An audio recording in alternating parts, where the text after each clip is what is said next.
Mortgage One Studios. Russ Clark back with you.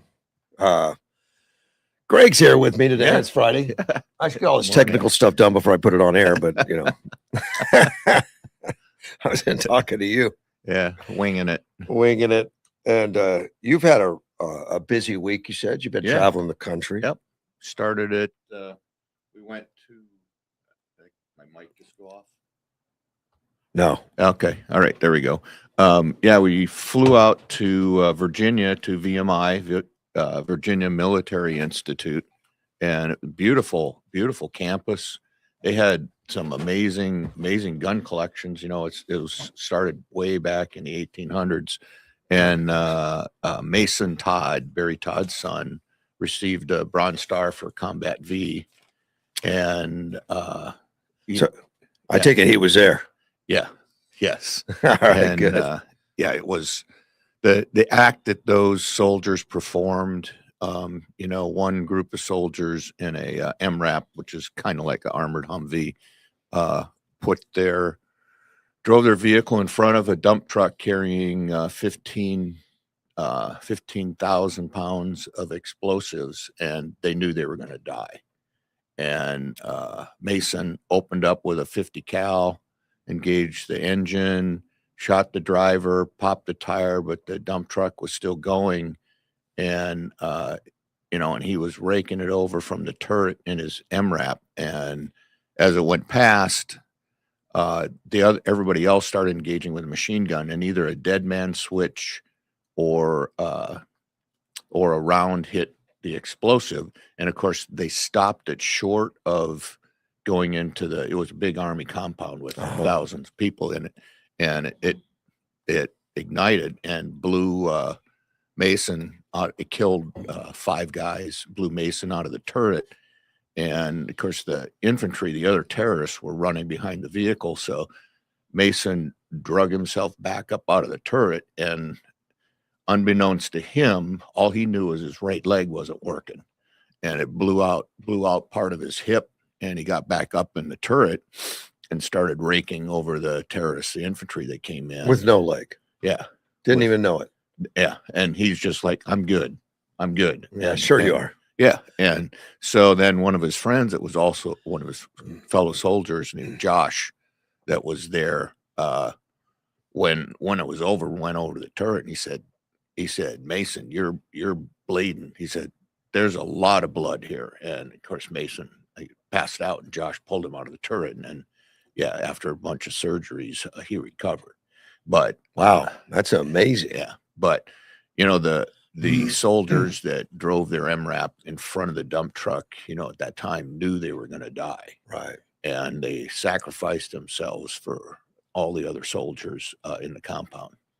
And then from there, we flew to Memphis. Then you moved to Memphis. Then we flew to Memphis. Got to see Elvis. Yes. And we went to visit, of course, son Dallin down there is welding. He works up in Paragould in Arkansas. God, I remembered the name.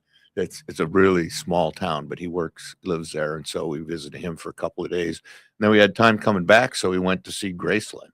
And it was, toured his house. But then across the street, there's 200,000 square feet of museums. And I kind of walked through the whole thing and was looking at all the motorcycles, cars, memorabilia. And I go, man, I've only seen a couple of outfits. And as we walked into the last room, there his outfits are, and they go from floor to ceiling, probably, 50 feet high. And there are like 3 things where they're all displayed. I mean, there were hundreds of them. He had a different sense of style. Yes, he did. Yeah. Yeah. And, but anyway, it was really, really cool. And then obviously we got on the plane, came home. I think was he like 42 or something? 42. He died in 1977. He was 42. I remember at the time I thought, he had a good long life or something. Well, no, it's short.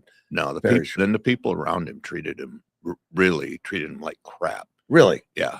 His doctor or his father, he lost his mother, earlier, but any one of his friends could have saved him. And Priscilla, of course, tried to save him, but she had set up a rehab for him. But yeah, any one of his friends could have really stepped in there and saved him. But He was the king. They listened. They just yeah, let him and Colonel Parker, of course, destroy himself. yeah, and Colonel Parker was, part of that, and of course had, I don't say embezzled, but had taken like 50% of his money. He did well. And then wanted, and then wanted more, and of course he ended up a couple years after Elvis died. The estate foundation, whatever you want to call it, sued him, and of course they won, and so Colonel Parker had to like give up a bunch of stuff, and he was kind of taken out of the Elvis estate. But yeah, he was not a nice guy. He died that long ago. He's still, pretty much everybody knows. Even the younger people know who Elvis is. Yeah, I know. Kind of amazing. He's enduring. He is, and of course, back then when he started his wop wop a doo wah and all that stuff, he was arrested, and he was going to go to jail. Too much. And that's why he went into the army, to escape jail. Oh, he did? I never heard that. I just thought he was a patriot. Well, he was a patriot. He absolutely was a patriot. And of course, the deaths of Martin Luther King and Bobby Kennedy really affected him really bad, because he knew them. He knew Dr. He had something going on with Richard Nixon. I guess he liked Nixon, and did he make him like an honorary Secret Service or something? I don't know. Yeah. Deputized him somehow. Yeah. So anyway, it was, he had quite a life, and quite a death. So it's a good life, and I mean he's still remembered to this day. So Graceland is the number 2 visited place in the entire country. Did not know that. Yep. Number 1 is the White House. Number 2 is Graceland. Well, it's going to probably become number 1 then, because all the cancel culture won't go see it while Trump's in there. Yeah, I know. No, but I don't know, with 250 going, I think they are meeting and surpassing all their numbers. But there's been so much talk about canceling the 250. Don't go. Well, from some, I don't think it's you'll never notice it. I think it'll be standing room only everywhere. But well, then you got the Democrats, and then you got the millions of World Cup fans going. They're saying, "Oh man, this is such a great country," and the Democrats are going, "No, it sucks." No, it's such a great country. We need to keep all the Cup fans here and send the illegals home. Yeah, because they seem to be more patriotic than the Democrats for sure. Yep, they appreciate it. Yeah, it's like, what a great country! You get free refills. So what are you talking about? It's racist, and you have the big gulp. Oh, Buc-ee's and ranch dressing. Yes, I know. It is amazing. Really? I mean, it's just kind of funny. Yeah, it is. Cool. To me, it's great. Oh, because and I think the World Cup is going to do more for the relationship between the U.S. and other countries in the world, because I think one of the, I don't remember if he's from UK, but one of them said, he goes, if you want to see how great America is and how wonderful it is, you got to come visit and see the culture and stuff like that. If you want to listen to how bad it is, listen to the mainstream media news. Oh yeah. Yeah. And so that really is our problem with how we're seen around the world, is and that's what they know about us. That's why they're so shocked when they get here, probably. Yes, exactly. They all came in with bulletproof vests on and everything. Yeah, and they expected to see fights and all gunshots all over. Duck. Yeah, and they're amazed how nice all people are. Yeah, really, really good. Well, send them to LA; they'll change. Downtown. Yeah, maybe. Yeah, but send them into that. Well, there is a bunch in LA. I did read a sign the other day that I thought was kind of funny. It said, if the U.S. wins the World Cup, then the rest of the world will be required to call it soccer for the year they hold the title. I bet that's not going to happen. No, that won't happen. I mean, they may win. They ain't going to call it soccer. Yeah, but they've been attending baseball games and doing all kinds of things. And I know we were talking about Mason Todd. Barry went to a Yankees game, and he was surrounded by the Scots. The big heavy drinkers and all that kind of stuff. And Barry fit in. Yeah, his he didn't get back till like 2 or 3 in the morning. It's not gonna hurt him. Like that. No, he was right there with him. He had a blast. I'll bet he did. Yeah. Yeah, I got to read the disclaimer. All Okay. content presented on the Russ Clark Show, including statements made by guests, commentators, and callers, reflects the personal opinions of those individuals and is provided for informational and entertainment purposes only. The views do not represent the official position of Mortgage One Studios, its owners, employees, affiliates, or partners. Mortgage One Studio does not endorse, verify, or guarantee the accuracy, completeness, or reliability of any statement made by third parties during programming. I don't do that just for you, Craig. Yeah. It's I was going to say, are you doing that just- because of me? No. It's not No, just for you you. know, everything I say is fact. So. And actually, we're not even on the air right now with FCC regulations, but I don't want to lose that. Yeah. Exactly. I think I could be like Joe Rogan or something and swear and do stuff. Yeah. Because I'm on social media. Yep. Nope. Let's just keep it like it's supposed to be. As and we don't know yet on the signal, other than it's moving forward as we like, and Good. we're keeping our fingers crossed that there's no roadblocks. So far, we haven't seen one. Well, OG will be happy. Actually, you're right. He's called me a few times. He checks on me. Yeah. Checks on. He doesn't listen to the podcast, so I can say anything we want about him.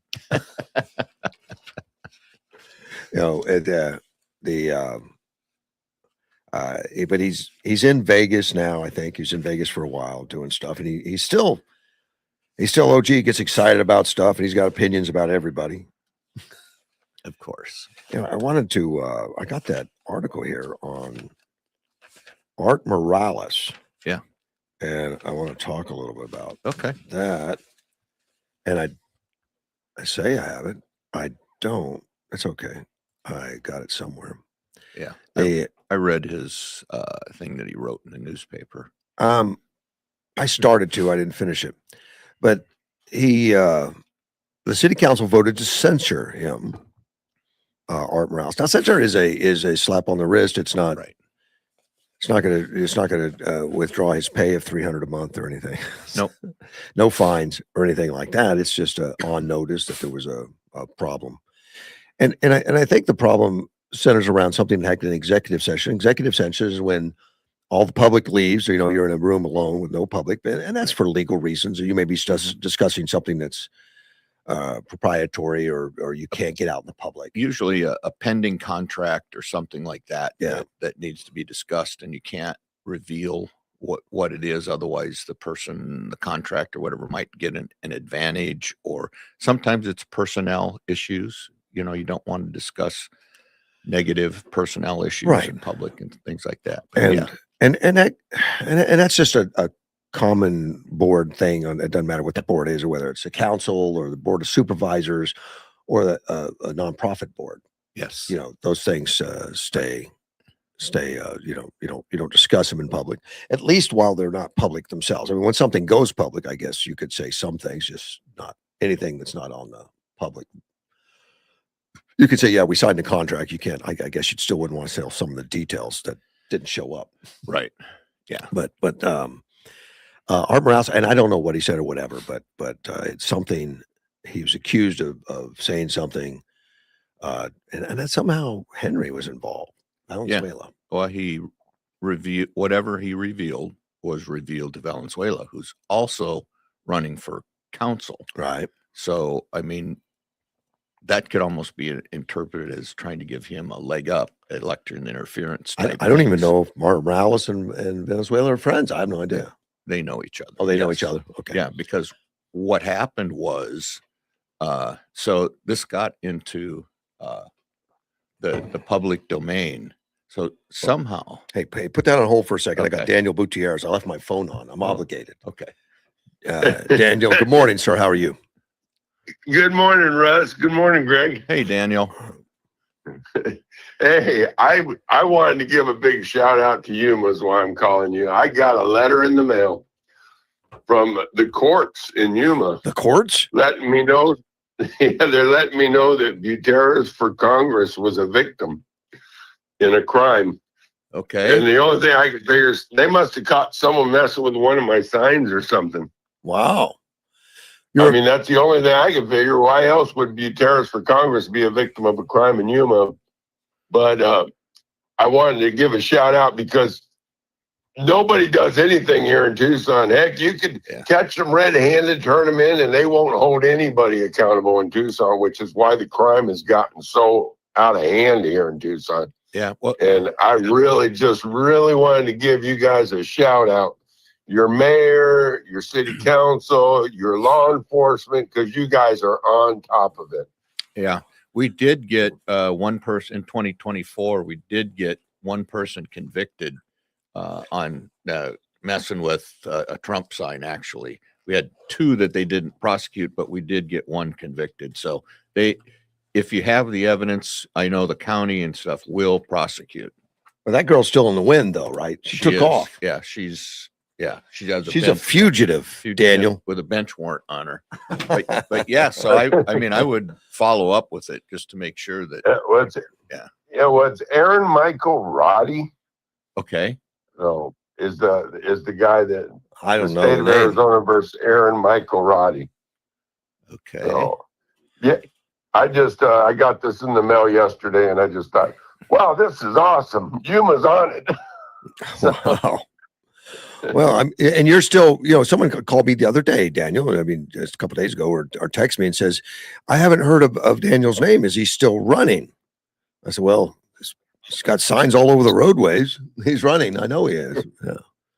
Yeah, Carl and Jimmy Rodriguez, we went out early one morning. I drove up to Yuma, and we went all over putting signs, got them in Somerton, San Luis.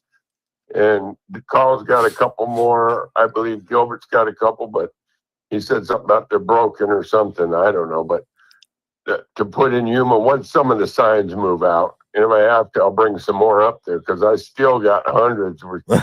I'm slowly putting them around. I got them up in Douglas, Bisbee. I'm going to be headed up to Tolleson and Avondale on Sunday. So, but I don't have a primary, so I wasn't, right. too big of a hurry. So, no. But I am slowly getting them out. I do have a huge social media platform now.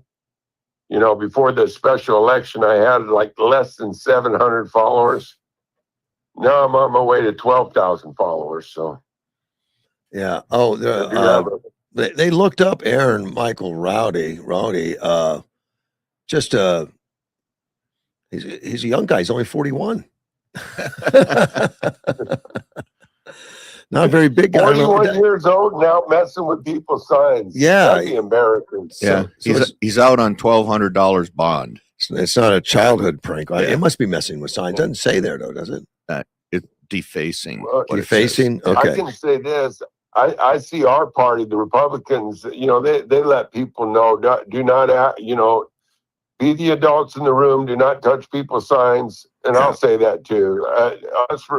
We need to be the adults in the room. We don't need to be messing with people's signs. Yeah.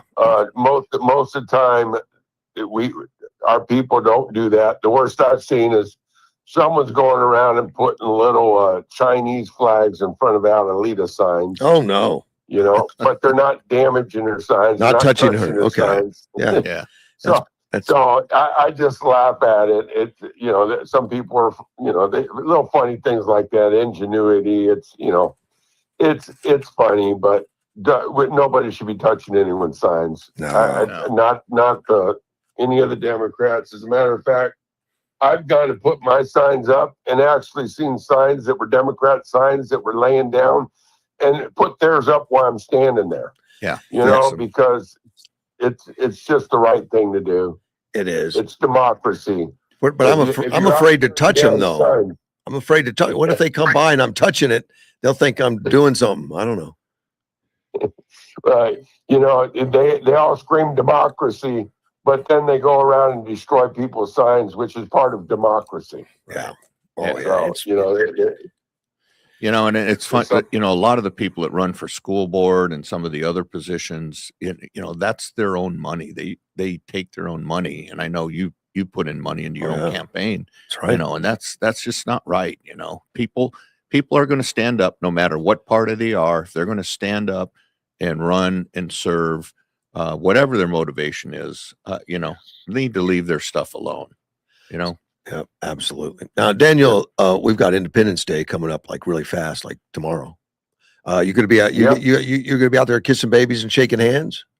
I'm gonna be in the Nogales parade at Oh, 9 o'clock tomorrow morning. All And I'll right. probably visit with a lot of people in Nogales tomorrow. Then I'm headed to the Kettle's restaurant on 22nd and I-10 where they're throwing me a big fundraiser. They're going to have a mechanical bull and a band there. Oh man, don't which get is on that. just You get below hurt. A Mountain. Yeah. Don't get hurt, man. But no, I'm too old to be getting on the mechanical bull. But I don't even ride my horses because I'm afraid one of them will throw me off and I'll wind up in the hospital the rest of my life or something. Yeah, don't do that. stupid. Yeah, But this place is going to be right beneath the fireworks in Tucson at the A Mountain. So we're going to have the mechanical bull outside. The band's going to be out in the parking lot. Dinner's going to be served inside. But wow. Pastor Carl is throwing a big fundraiser there, and the Kettle restaurant's chipping in. So trying to get some money together to get out and get some more signs as they destroy them, you know. Yeah, there you go. Well, I appreciate the call, my friend. You take care. All right, Russ. All right, Uh, Bye. Bye-bye. Thanks, Daniel. Great guy. Yeah. And yeah, he's been hard charger. He's been at it for what, 5 years, 6 years? I don't know. think so. Yes. He just keeps 6. going. Okay, we were talking about Morales. Yeah. A little bit, and saying something inside an executive session is what he's been accused of. Right. And so here's my thing. And I read his article in there, and I think it's, it was fine. But so somehow the information between him and Valenzuela got into the public. Yeah. I mean, it was posted on Facebook. So something happened. And some information was released. Maybe it wasn't details or that Uh-huh. kind of stuff. And then someone, and I don't have all the details, someone did a public records request for his text messages. And there were text messages between him and Valenzuela. Okay. So there are solid facts that something happened. That he What shouldn't have done. exactly happened, you don't know, but yeah, something did happen. And I think that's why, and it was except for Art. It was a unanimous vote. So that pretty much tells me what I need to know. Wow. And he's a good guy. I mean, Art, I like him. Mm-hmm. Good guy. And the censure thing is just, it's not a big deal, but it is. You don't want to have that happen. Right. If you can. And I feel, I mean, everybody on the council had to vote, and I know they like him. Most of them And I think if it hadn't been Valenzuela, it hadn't been a candidate who's got all this other mud on him, all the things that he's done. If it hadn't been a candidate, it probably wouldn't have gone to censor. right. It probably would have been, what the hell are you doing? And was the type of thing. information just something to help him or not help him, or we don't know? I don't know. I don't Yeah. know what the agenda item was, and of course Valenzuela works for Hall, so But- I don't know if it was like a Something internal. zoning thing or something like that. I don't know. I don't know have no what the idea. deal Well, was. it's unfortunate. Yeah. We wish him all the best. And and it put the mayor in a bad place, Nichols. Yeah. It's too bad. He said we take our and Doug Nichols, our mayor, says we take our responsibilities very, very seriously, particularly in the business of the city. We don't want to have an appearance that something is off. So when something comes up, you have to find ways to hold each other accountable. Right. And that makes sense. Mhm. They had to do the right thing. Well, so. And of course that if there was evidence out there, that's actually a crime. You can go to jail 4 months, I think, and $2,500 fine. So it's actually a crime if you actually really do release the information and all that kind of stuff. So I think this was city council's basically saying, you knew you shouldn't have done this. You shouldn't even open up the conversation, Right. exchange the text. And it's one of those things where there's smoke, but nobody knows if there was any fire behind it. And every council runs a little different. Board of Supervisors runs a little different. And I remember on the board at the hospital, when I first got on the hospital, they were having executive sessions constantly just for the top group, the president, vice president, Right. away from the rest of the and it was constant. And we had too many executive sessions. We didn't like it. In fact, a lot of us on the board, voted in new leadership, and we just didn't have an executive session forever. I mean, Mhm. only if it was absolutely necessary for a legal issue. We Right. just stopped doing it. I mean, there's nothing we shouldn't do public. We do it public. I Yeah. mean, Well, except for there's times you have to. contracts. Yeah, and contracts stuff, and stuff, personnel issues, and But we didn't have that contracts. many, so we didn't Yeah. we didn't want to be secret. Well, we had the main thing that we discussed in executive session actually was lawsuits. Yeah. When people file lawsuits, of course, you do that all in executive session Yeah. because you're in a court and you don't want to. But some do it just to escape. That's true. That's wrong, though. I That don't is like true. that. They don't want to have that conversation public, so they want to look unified. So let's get behind doors, get unified, and then we'll come out. Yeah. And one of the things you are not allowed to do is you are not allowed to take votes, and you are not allowed to poll people how you're going to vote. That is a open meeting law violation, and Right. that you can go to jail for. Really? But you don't need to anyway. You can tell if somebody's for or Yeah. against. Generally, not for sure. Generally, Right. you could tell. But Yeah. it's too bad. But it's a reminder. Take it seriously. Yeah. You do is. take it seriously. And I will say one other thing. It's a very necessary tool for the city and course. the county Mhm. and even the state, and stuff. It's a very necessary tool that they need to have. So I don't, I saw some things online about, oh, you can't do this and can't do that. Everything transparency. Well, there are some things that you have to keep behind doors, lawsuits, obviously. Yes. Yeah. And personnel issues and stuff. Mhm. There's some of those. And hopefully you don't have a lot of them. Right. And you don't have to do executive sessions all the time. Yeah. I avoided them all we could. If I had any chance or choice, we didn't have them unless, like you said, it was a lawsuit or something we had to. Right. The Olympic canoeists that got busted for doing damage to the pool. Yes. I'm kind of surprised. His name's David Hearn. I'm kind of surprised he actually got charged. I thought, they'd take him away, put him in handcuffs, have a nice talk with him or something. So they must have had some real evidence. Yeah, they did. Yeah. Yeah, they did. They had, I think, like 6 witnesses, and he went down with, they may even have, I think they even have some video, but he went down with both hands to rip up a piece of the lining. It had Judge Piero. Yeah, Piero on. Janine Piero. Yeah, kind of went through that. So I think they have him, and of course it's maximum is 12 years or 10 years. 10 years. 10 years. Maximum Yeah. penalty is 10 years. And they need to do that to stop this crap, Yeah. and make him pay the $14 million or whatever it's going to take to put it back. Because since he was an Olympic athlete, and I can't remember if he won medals or not, but he probably has some money. So hopefully he can pay back that $14 million to redo it. Yeah. The lunatics that have been out there, I mean, they've been dancing and singing, praising the algae. Yeah. Dumping fertilizer into the And that's pool. what caused it to grow. Apparently, somebody did a sample, and then they took it to a pool outlet and had it Yeah. tested. There was a lot of phosphates. Yeah. Well, that's phosphates, fertilizer. fertilizer. Yeah. Make the algae grow. Yeah. So somebody at night went out there and dumped some bags of And, fertilizer. and then burned in the 8647 in the grass. Yeah. The vandalism is ridiculous. And they want to destroy, they don't care what they destroy in the country to make Trump look bad. Yeah. I don't think this makes him look bad. No, I don't think so.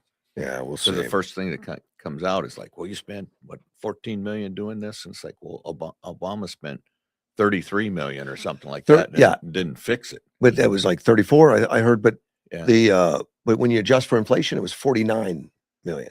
Yeah. And a lot of that, and Edward brought this up to me, that a lot of that money, like big part of that money, the reason it was such a difference in price was because he paid a lot of NGOs consulting, Yeah. buddies that own NGOs, and the results were still terrible. Yeah. But that's And that's the same thing with his library that he still owes. oh my people. gosh, Was it 300 million? Is that what it was? I don't know, but the library's just god awful ugly. Yeah. I don't- It looks like a trash can. Have you ever heard anybody say it's beautiful? No. I have not. And you know they would lie if they could. It's Mhm. just too obvious a lie, maybe. I heard that about the Teddy Roosevelt museum. It's really a museum out there in South Dakota, North Dakota, I don't know. He was in North Dakota for a while. North Dakota. Yeah, Medoro or something like that. I Medoro. don't It's know like it. town of 174 people. Perfect. 174 people, and they had thousands come When- to see the museum. When did they build that? Was that recent? Did Yeah, they- they just did the dedication like earlier this week. And when's Biden's bookmobile going to be out? I think he's only raised $1.99 so far. He's not doing well. No. And they're still parading him around. Yeah, and he's still getting lost. It's kind of sad It to is. keep watching it. Yeah, he needs to take a lesson from George Bush. Just kind of disappear, and George Bush kind of comes out to do his bike rides with veterans, Yeah, and some some occasionally. fundraisers and stuff like that. But But he's not. He lets the engaged. government alone. He lets them Yeah, run. and Jill, and I think it's Jill that's pushing him to do Dr. this. Jill. Yeah, I think she's doing that. Her book obviously was a flop, and Well, except wasn't there any institutional buying? yes, yeah, and that's what put it on the bestsellers list For a day. because all these institutions bought books, and then that was it. And then it died. It Yeah, like no fell real off. people bought them. Yeah, it went from the top list. from Now the she could have made it a first week. bestseller if she came out and told the truth about what was really going on. She could have. She could have made a fortune. Yes. Yeah, know what they were injecting him with. And Yeah, all that stuff. Yeah. All the behind the scenes stuff. But I never read it, but I get the impression that's not what it was. I knew he was failing, but I just wanted the power. Well, she did say it once, like she thought he was having a stroke when he was at the debate. And then that faded real quick. Well, yeah, because any wife that husband is having a stroke, what are you going to do? Get him to the freaking hospital right away as soon as you can. Yeah. Instead, she took him to another rally. Yeah, she did. Right. Or she took him out to a all night breakfast thing after, Oh, Yeah, whatever. there you go. Yeah, it's just, That's close to well, he went to close both. I to mean, he did emergency both. room. Yeah. Yeah. Oh, no, it's not. It's a way to get to an emergency room. Exactly. It was one of those Waffle Houses. Yeah. Yeah. Janine Pereiro talks a little bit about this Olympic guy, but she's a smart lawyer. The press tries to bait her. Yep. And asked if charging him with a felony. I'm sorry, because of the president's direction. Yeah. That's an obvious. Even I would see that. Yeah. Pereiro just says, this is a case with tremendous evidence, and the evidence dictates where we land. And that's it. Yeah. Well, and if it's under 1,000, it's a misdemeanor. If it's over 1,000, it's a felony. But this is Period. over. Yeah, it's over. It's I don't way know how you over. come up with that. Well, If he was pulling on, but it's over $1,000 according to them, so that's what they're going with. Yep. It surprised me. I thought he wouldn't, but they said there's about a half a dozen cases going on. But right now it's fenced off. You can't get in there anyway. Yeah. But it was fenced off mostly, but they do that anyway on these celebrations Mhm. for the fireworks and everything. For some reason, I guess so people don't looking up and then walk into it. I don't know. yeah. Watching it's fireworks. high enough where you can't just fall into it. You got to like step up to get to the pool. So Oh, I thought it was just sidewalk. no, there's a lip, lip? for the pool. Yeah. Oh, is there? I believe so. I don't Yeah. think so. I thought it was just flat. Maybe, but the Uh, pool's it's less than 2 feet deep. Maybe I'll have to look. Maybe I'm wrong. No, I'll have to Brett, look at a picture. Well, we'll have to ask your wife, see Yeah. if she says you're wrong. Yeah. Then I'd go with that. City's launching an alley maintenance program. I don't know if most people notice, but there's alleys galore Yeah. in Yuma, in the city of Yuma. I guess that's just the Yes. way it was built. Yes, it was built, especially in the old areas. The new areas, they don't do alleys anymore, but the Right. old areas, But the alleys used to did. be where they picked up trash and everything, but that's pretty much gone too. They don't. Yeah. Trash cans aren't out back in very many places, No. if any. No, they aren't. They're all out front now. Take them to the curb, at least from what I could see. But there's scheduled maintenance for the alleys. The alleys still have to be maintained somewhat, but a lot of them look rough. So you're right. There is It's no. just flat. You can walk Yep. right into it. Yep, you can. Yeah, well, that's good. That's why they fence it, man. Everybody's looking up at the fireworks. I'll walk right in, walk right into the pool. You know but the alleys. I have an alley behind my house, Okay. but then on the other side of the alley is the Catholic high school. So the alley's been blocked off. I don't know for how many years, but the city blocked it Right. because it butts up against the high school, I think, or whatever. But the other day I had to get back there for something that got over the wall. Mm-hmm. So I walked into the alley. There was trash, couches. I never know. Yeah. People dump stuff Yes. in the alley. Yeah. I didn't know. But right behind my house. Yeah, and one of the things we looked at was giving those alleys back to the property owners. Uh-huh. But then we found out that so many of the alleys, that's where all the utilities are run. Oh, couldn't do So, it. Yeah. Yeah. So it kind of, it's just, that's the way they did things. Alleys run all the utilities through them, and they use it for trash service and everything else. if at the one trash time. truck can get through there, Right. Some of them. I don't know when that stopped, but I've never seen them use the alleys before. There are a few places they were still using the alleys, but once in a while we have problems with the trash trucks. It's so tight that they'll hit a fence or something like that, and so they do not like going through the alleys. And they're not paved. No. So there's a good reason not to go down there. But there's a maintenance program. It's a proactive approach to the ongoing needs, according to Public Works Manager Jose Garcia. By providing routine maintenance, we can improve safety. But the maintenance is not much. I mean, they go through and whack some of the plants back, the trees. Mm-hmm. I wouldn't call them pruning or anything. I just whack them. This is, Yeah. Yeah, this isn't Frank from Arbor Tech. This is some guy just whack them.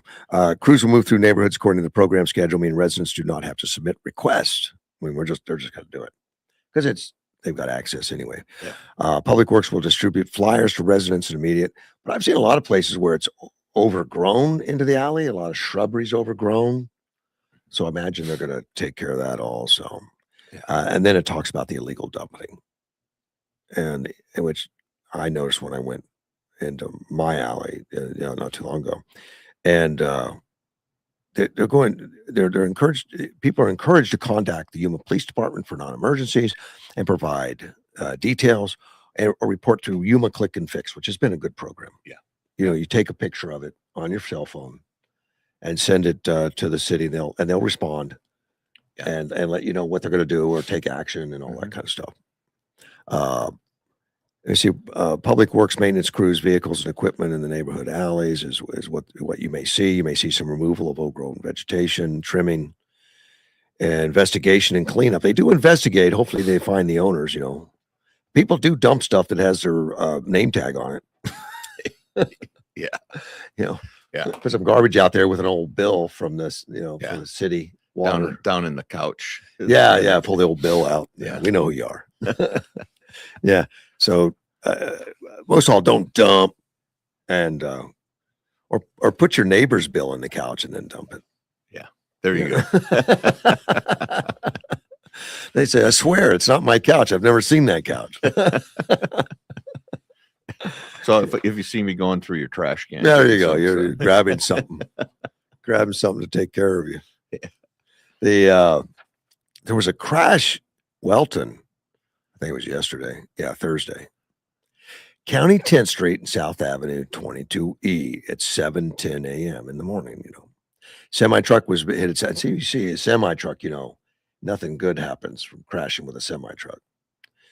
Southbound on 22E and hit a GMC Sierra 1500 driving westbound on County 10 that's failed to stop at a stop sign. Yeah. Bad mistake. Died at the scene.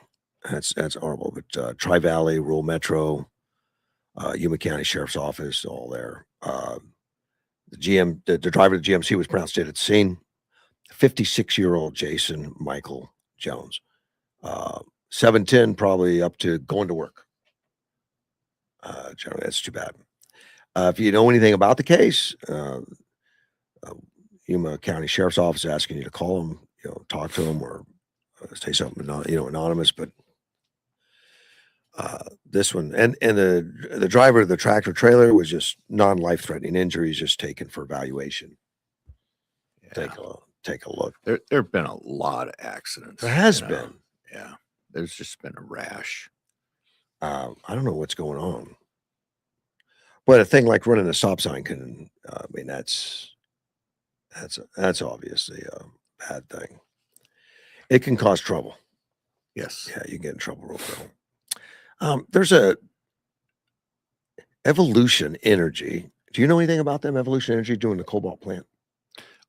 Just a little bit. They've already started construction of a 150-acre solar plant. That's a big solar plant. Yeah. And that solar plant's gonna be used to power the new machinery. Right. It's a upcoming commercial scale cobalt metal and sulfate processing operation. Not a mine, but a processor. Right. And they broke ground on the 28 megawatt solar facility designed to power it. And they're going to create more power than they need. The installation will be the first permanent steel mounting piles across 150-acre solar site. They just get the infrastructure done. It's a $450 million development. Not inexpensive. It's near Tacna, Arizona, if you go by it. Yep.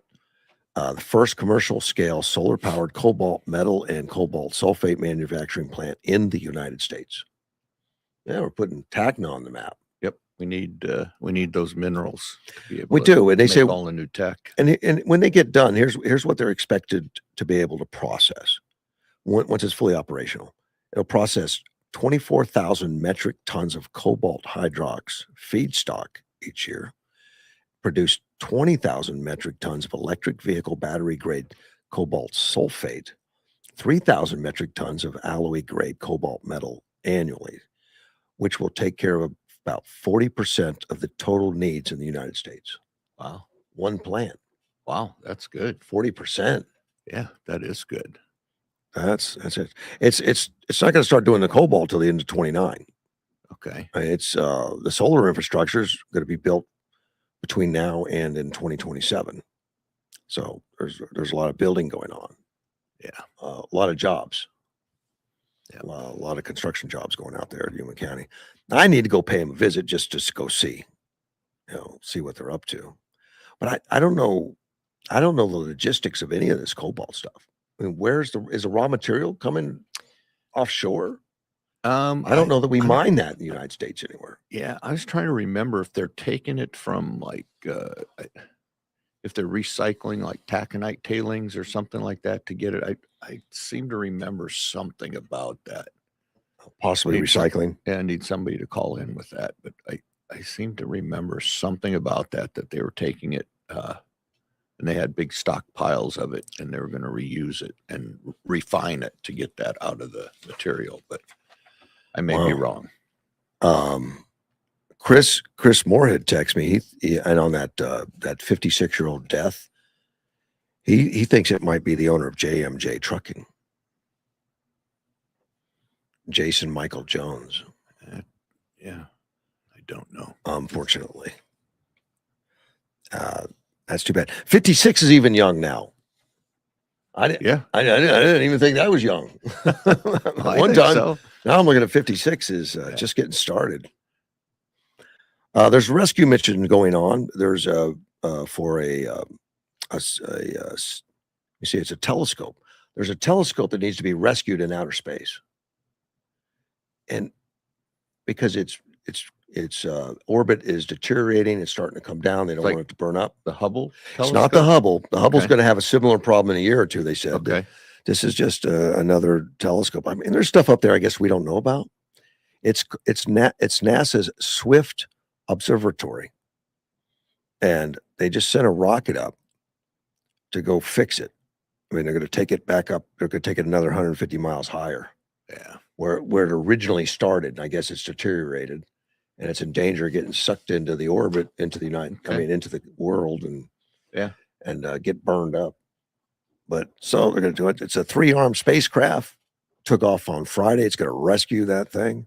Just grabs a hold of it, and then its boosters kick in. And it's going to take a while. It's going to be September before that thing gets put put back before it could start scanning again. They've shut it down for now.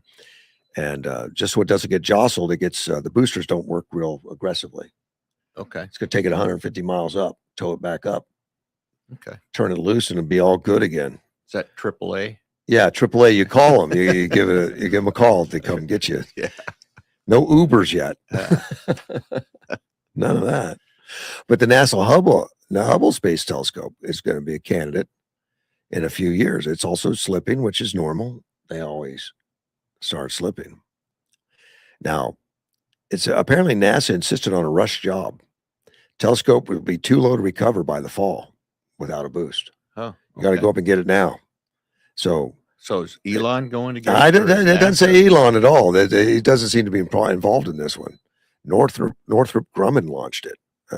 Catalyst Space Technologies, and it's the Pegasus rocket blasted off. So it's a non-Musk thing, because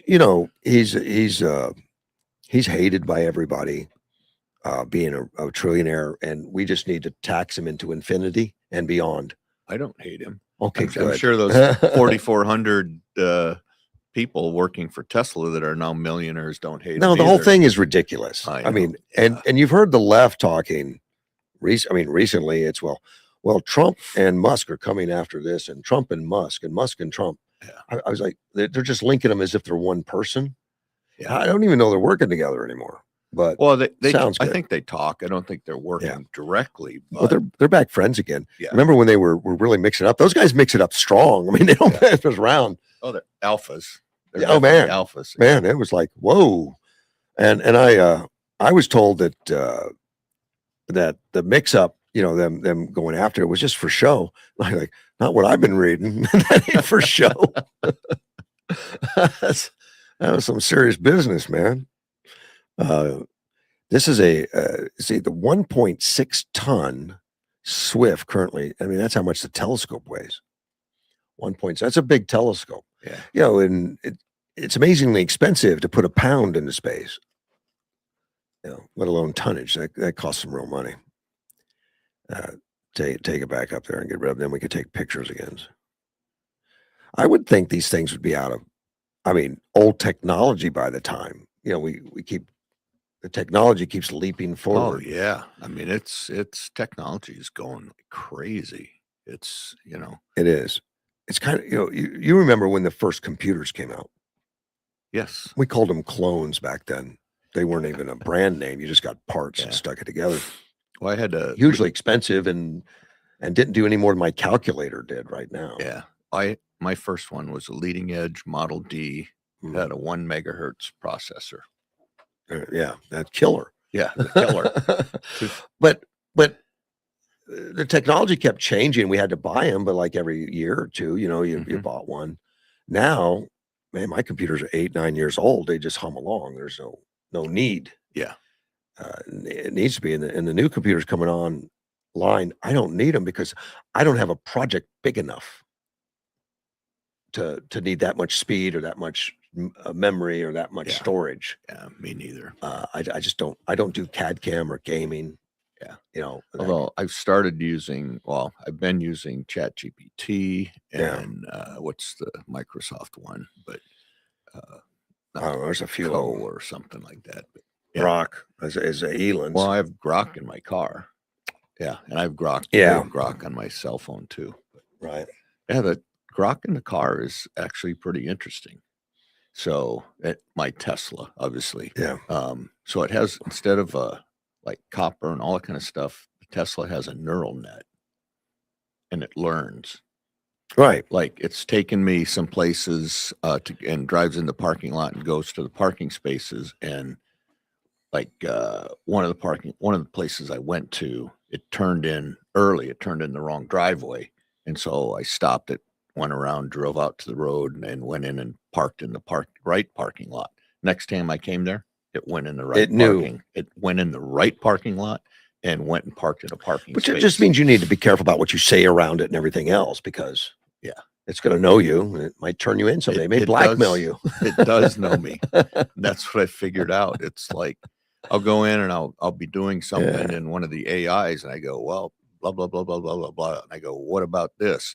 And they go, well, since you live in Arizona and you're 69 years old. Oh, it did. Oh, yeah. Oh, yeah. It remembers all that stuff. You have no business doing that. Yeah, I know. But yeah, so it remembers who I am. And Mhm. Grok does, ChatGPT does, and some of the other ones that I use, they do. They Yeah, this remember. is Gemini that's now Google was turned into Gemini, Yeah, that's right. which has been a problem for me because I've always used the Google. Like I don't pick up my phone. I have my headset on and Mhm. I'll just, tell Google to call somebody and it just does it. Yeah. Somehow it switched to Gemini. I didn't do it, but one of the updates or something. Yeah. It doesn't know me. And it doesn't have access to some of the stuff. I had to start giving it permission, Oh, okay. which Google already had, Yeah. and it was already doing it all, but it's been annoying. Yeah. Well, most of the stuff that it has are other queries that I was running about medical issues or this or that, and ask me follow-up questions. So I give it, and then it really breaks it down and defines it right down. And it is amazing. I mean, what it's going to do in the future. Who knows? Well, I know, but I had to retell Gemini stuff and Yeah. get it working, and it made me think that Mel had it right by keeping a flip phone and just heck with all that stuff. No, I do like it, but it's Yeah. I got to keep up with it. I definitely do. I got to tell you, my grandson broke his arm the other day. Oh no. Yeah, my ex-wife took him to the trampoline park. Okay. And somebody got caught in one of the nets. Something happens. Yeah. But I actually called my ex-wife and said, "It's not your fault. Don't worry about it." Because I know she's going to be Right. thinking it's her fault. Yeah. People say, "You say that to your ex-wife?" Yeah, I did. That was nice of you. Yeah, Yeah. but still the mother of my children. So Yeah. I don't want her to worry about it. But and Grayskull's out of control. Anyway, he's 4 years old, but he's a nut. Yeah. No fear whatsoever. Yeah. Which I don't ever want that to change. But and I got an X-ray of it. It's broke just below the joint, and you can see the crack and Yeah. a little bit of separation there. And in Yuma, they don't have a pediatric orthopedic surgeon, and because of the growth plates and all that, they Mhm. wanted him to get seen. Right. So they went to Phoenix yesterday. Yeah. And they looked at him and they thought, well, maybe we have to put this guy in a cast because he won't settle down. He's bouncing all around like he's, like he's been on caffeine and sugar all morning. Yeah. But he, no cast, nothing. They just said, no, he'll be fine. He'll monitor himself. It won't go where it hurts. And Mhm. it's healing. His bones are growing so rapid and it's healing so rapidly. It's going to mend very quickly. And That's good. and the way that things work is while it's healing, his arm will get tired fast. So don't let him swim without a life jacket or something, without Yeah. supervision, because he's going to Okay. have his arm will get tired from healing, wear him out, Okay. and he won't notice it. But in a few weeks, he should be back to normal. That's That's- amazing. Now, if you and I broke that arm, Oh, it'd be 8 weeks, Yeah. 10, 12 weeks. before you can get out of bed, Yeah. Exactly. Exactly. yeah, you're not going to heal as fast, Greg. So I'm telling you. God, my arm. So don't fall down, buddy. Yeah. Don't fall down. Yeah. So I understand explosive diarrhea is out there really good in the United States right now. I didn't read that article. I really didn't want to. Well, here you go. There's some kind of stomach churning illness, parasite, cyclors, Yeah. sporus. Okay. Yeah. It's found on produce. So now, see, Helen make sure that we really take care of produce. You wash See, it good. we wash it, and see, this is when I really appreciate Helen. She probably kept me from explosive diarrhea. Doesn't sound good. Yeah. But it's hitting it's hitting a lot of states really hard right now. We're not one of them. Arizona's not one of them, which I think is very good. According to CDC, there's been more than 170 cases. So be careful, especially right now when it's warmer and everything. Yeah. Wash that stuff, but it can cause bloating, including burping, gas, stomach cramps. It seems like a regular Friday. Extreme tiredness, fever, nausea. None of it sounds good. Nope. There's been 20 people hospitalized. None have died. But it's going to be serious. It can be some serious Yeah, business. dehydration. Yeah. Yeah. I had amoebic dysentery in 1983. Not a pleasant thing. No. No. Don't want to do that No, again. be walking around all of a sudden, it is time, and it's like right now. Okay. Right now. So you read this explosive diarrhea headline, said, I'm not even going to read it. I'm not going to read that. I have some experience of that. Yeah. It's affected people from ages 5 to 86. So yeah, nobody's safe. Yeah. It's the season for it. Oh, because it's hot. Yeah, I guess. And yeah. So I'm going to eat more candy bars and less fruit, I guess. There you go. Yeah. Be better for me. Yeah. You don't want to become ill with that stuff. But the place I was at, they use human waste for fertilizer on their vegetables. I don't think that's legal. It's not in the U.S. Oh, okay. Yeah. It wasn't in the U.S. Although we have it here now in Yuma.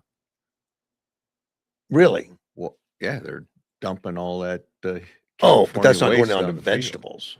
Well, eventually, Hopefully. it probably will. But yeah, hopefully it will. Yeah, that's a whole nother topic. Yeah, and I'd like to know more about it. Apparently, it's been going on for years. It doesn't always get the papers. Well, I think it's growing. It's expanding. Is because I remember when I was at the city, it was a huge issue one year, and if you remember, my background is biology, and I looked at some of that, and they go, "Well, yeah, but the way the vectors work, they can't get here." And I go, "That's not the way vectors work. Okay, a vector is how far a fly or whatever can travel, but the issue is they travel that distance, and then those eggs then travel the next distance." And that's pretty quick. Yeah. And doesn't the wind take them too? Yes, the wind, if the wind's behind them, it will blow them. And we tend to have I believe we have mainly a southwestern to northeastern wind most of the time, I think. So it's blowing up towards the city from there. So it's going to push the flies and that kind of stuff towards the city. I want to talk about the ice. I haven't seen them in the news a lot lately. The protests for ice and stuff. Mm-hmm. I think they're still hated by the left. Yeah. We still see some. It's just not hitting the news as much. They just quietly arrested 10,000 people in 5 days. Yeah. 10,000. Just getting it done. And that's the new goal now, is 2,000 a day going forward. Okay. Last year, they had a meeting with senior immigration and customs enforcement officers, and they had urged that the goal go to 3,000 arrests per day. They're not there yet, but right now their goal is 2,000 a day. That's a lot of folks. Yeah. That just means it's a target-rich environment. Yeah, it is. And with data availability now, tracking these people, because they weren't tracked and nothing was done. And everybody knows the story about the 450,000 children that they lost track of. Yeah.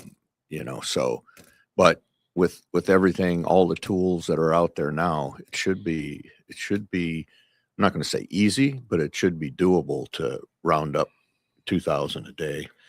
Well, they have been. And there was that, when they first started doing this, they of course said, look, we're going after the worst, the rapists, the murderers, the killers, the robbers, the drug dealers, all that kind of stuff, the child traffickers and all that. And the left pounds them and says, well, this person wasn't any of those, and they never said they wouldn't, but that's not who they were going after.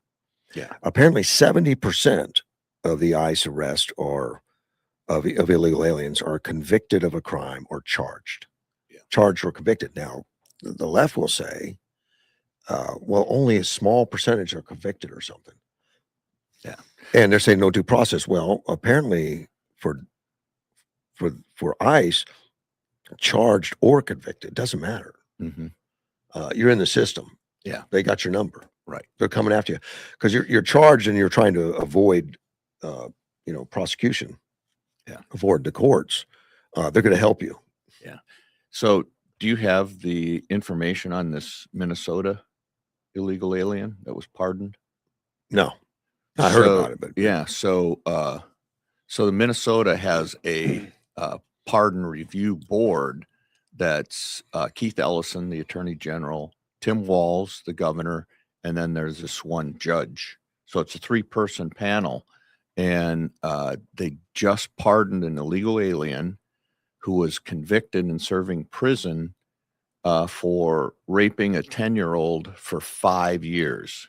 And then he paid, when stuff started coming out, he paid her $10 to keep quiet. All right. And they pardoned him with the idea that then he might not be able to be deported because he hadn't committed a crime, which is foolish.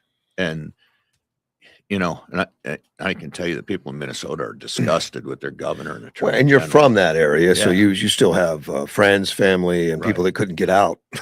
Yeah, that's true. And the rural part of the state is wonderful, but the Minneapolis and the Somali thing is horrific. But anyway, so that's what the Democrats in Minnesota are up to, pardoning child rapists. Unfortunately, it's going to, a lot of our states have been sanctuary states, sanctuary cities, those kinds of things have put illegals as a top priority over safety, security, and everything else. And whether they're, in trouble with the law or whatever, they keep screaming due process. I don't know how much due process they need, but what's required for deportation is much less than what the left would like. Just a wave. Goodbye. A wave goodbye. Plane ticket and a wave goodbye. Yeah, and they even give them cash. Yeah, 2,600 or something like that. Help them spend a little cash. Yeah, so they can do that. Yep. All right, it's about 7:05, and I made a agreement with my fact checker, a friend, that I would read a statement for him. He there's a longtime employee that works with his organization and him personally a lot, that is wanting to make a change in her profession and all that stuff. And so he called me yesterday or texted me yesterday and asked me if I would read something on air. Okay. Because he's afraid to. I'm listening.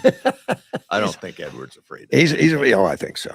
No. Apparently she asked him not to say anything, so he's not. He's going to let me do it. Okay. So let me see. Is it 7:05 yet? Yeah, it's 7:04 right now. It's 7:04. I wonder if I start early, if I would, make him. Would he call me and make me redo it? Okay, it's 7:05. It's 7:05. Yes. And this is from Edward, obviously, to Carrie. After 22 years, Carrie has informed me that she will be moving to part-time status so that she may devote more attention to a family member who needs her care. Now, being a reasonable man, I naturally understand this decision. Being a selfish man, however, another question immediately presented itself. What about my needs? For more than 2 decades, Carrie has been part of this adventure. She was present when the map was blank, when the destination was uncertain, and when several perfectly good plans were improved by her wise suggestion that perhaps we should think about them for 5 more minutes. Every wandering soul should be fortunate enough to have a Jimmy Cricket. Mine arrived disguised as a professional colleague. Patience is among the many lessons she taught me. It was not an easy assignment. Teaching patience to me is much like teaching a squirrel the virtues of standing still. She taught me that perfection should never become the enemy of good.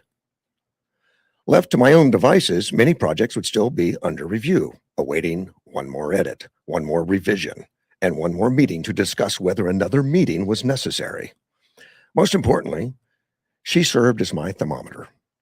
Whenever enthusiasm exceeded common sense, whenever a simple project somehow evolved into a moon landing, whenever ambitions threatened to outrun reality, Carrie was there to quietly take the temperature of the room and announce that perhaps we ought to return to Earth before filing the flight plan. She also taught me that children grow up, whether the calendar has received proper permission or not. Because of Carrie, I understand that being part of their lives cannot be postponed until the inbox is clear, the meeting is over, or the next crisis has behaved itself. She taught me that vacation is not merely a word printed in an employee handbook. It is a required action for a good life. She continuously reminds me that I am not 30 years old anymore, a fact I dispute only because the evidence is so aggressively persuasive. She further advised that pretending to have been sucked out of an airplane was not, strictly speaking, humor. It was a mental disorder, which naturally explains why I did it so often. There is a certain type of friend who does not merely laugh at your foolishness. She first identifies it, names it properly, files it under preventable incidences, and then laughs only after confirming no one has called the authorities. Carrie has been that friend. The remarkable thing is that after 22 years, the lessons finally seem to have taken hold. Patience? Learned. Progress over perfection? Learned. Listening before charging ahead? Mostly learned. Checking the room temperature before launching into orbit? Learned, or at least improved. Children grow up. Learned. Though it remains a rude trick of time. Vacation matters. Learned. Though I reserve the right to require additional field research, acting 30 discontinued under medical and administrative supervision. Therefore, after careful consideration, I have concluded that Carrie has successfully completed her educational mission. Since she has taught me everything I need to know, there is obviously no longer any reason for her to remain employed in her current capacity. Accordingly, effective immediately, I am officially terminating Carrie from full-time service. The terms of separation are simple. She is required to continue serving at my conscience. She must remain available whenever I am about to do something ambitious, unnecessary, or slightly ridiculous. She's expected to remind me when perfection is getting in the way of progress. She is further required to remind me that children do not pause their growing up while adults answer emails. That vacation is not a luxury for idle people, but a necessary act of maintenance for the human spirit. And that I am not 30, no matter how persuasively I behave otherwise. And she is contractually obligated to check in with me no fewer than twice a week for the remainder of her natural life. Some believed I would be terrified to speak these words directly to our dear Führer. This is false. Fear had nothing to do with it. Prudence did. Russ Clark has been selected to deliver the message because Carrie would never murder a newlywed. Probably, maybe. One should never place too much confidence in mercy when announcing a termination to one's Jimmy Cricket. I would have security escort her out of the building, but only Carrie knows who to call. So she may remain until further notice. Failure to comply will result in absolutely no consequences whatsoever, except my disappointment, which after 22 years, she already knows how to manage. Thank you, Carrie, for the wisdom, the patience, the friendship, and the countless occasions on which disaster was avoided because you chose to speak up. As for the future, no assurances can be provided. No guarantees can be made. And despite repeated requests from management, legal counsel, and several concerned witnesses, I cannot and will not confirm that there will be no fires to put out once Carrie is not here continually. History, regrettably, suggests otherwise. That's Carrie's termination letter. Yeah, that was actually pretty good. Well, I can tell he put a lot of thought into that. Well, it sounds like AI to me. I don't think that's AI. There's too many personal details. He might have had AI proofread it for him. Yeah. What's his AI? It's his own private one. Right. Yeah. But he's working with companies that are producing stuff. So yeah. That's not really unusual. There's a lot in here that only he and Carrie and some of his closer colleagues could understand, like getting sucked out of an airplane and all. I have to know some of those stories, but I won't repeat any of them. But interesting. But she is. I've never met her. I've talked to her on the phone before, but because of Edward's speaking about her and who she is and what he means to her, I'm afraid of her. Okay. Because he says he's afraid of her. Yeah. So when she calls, I stand up, or even if she texts, I stand up and read the text. I look, I don't. Attention to orders. I Yeah. do. Yeah. I do. If Edward has reverence for her, then I follow suit. Yeah. I believe it's earned. That's so. She's been a big part of the business. I can tell just from knowing Edward Oh, for yeah. the years that Well, I've known him. listening to the letter, you can tell that. Yeah, yeah. So he's going to be lost mostly. Yeah.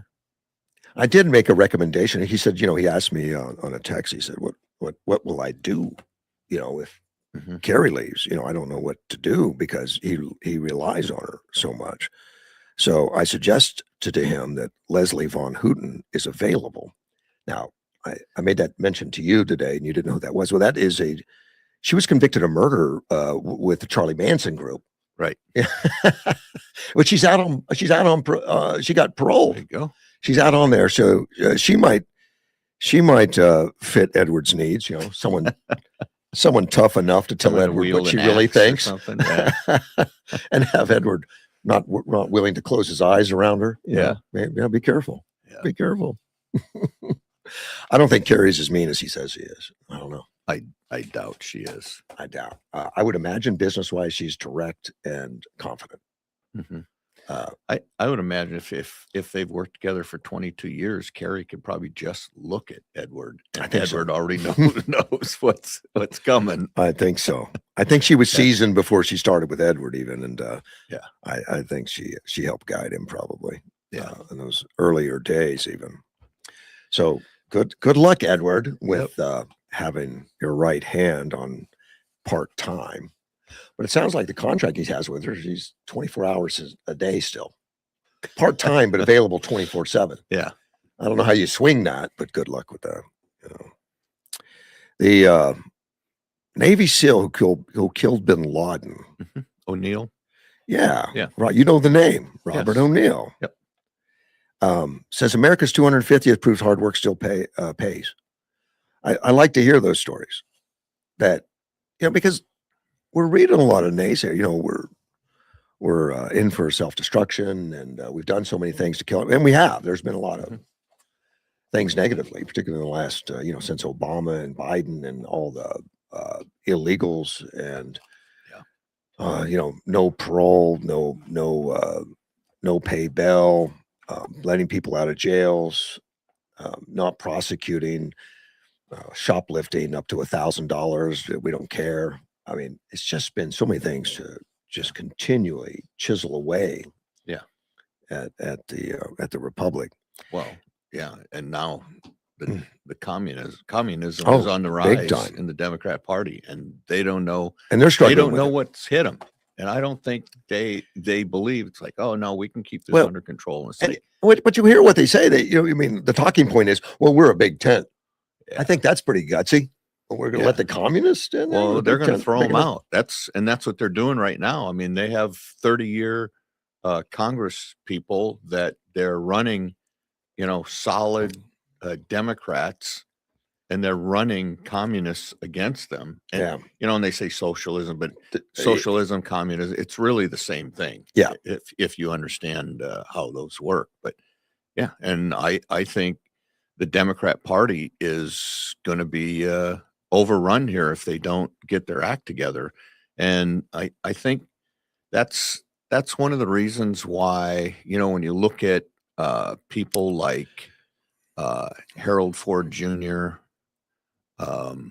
Carol Smith, here that are kind of moderate left, that you have to support them, because they're going to be the first line of defense against the communist Awesome. communism on the rise here. And and obviously I think that they had 28 wins in primaries this last primary. And we'll see how that all goes. I don't. Yeah.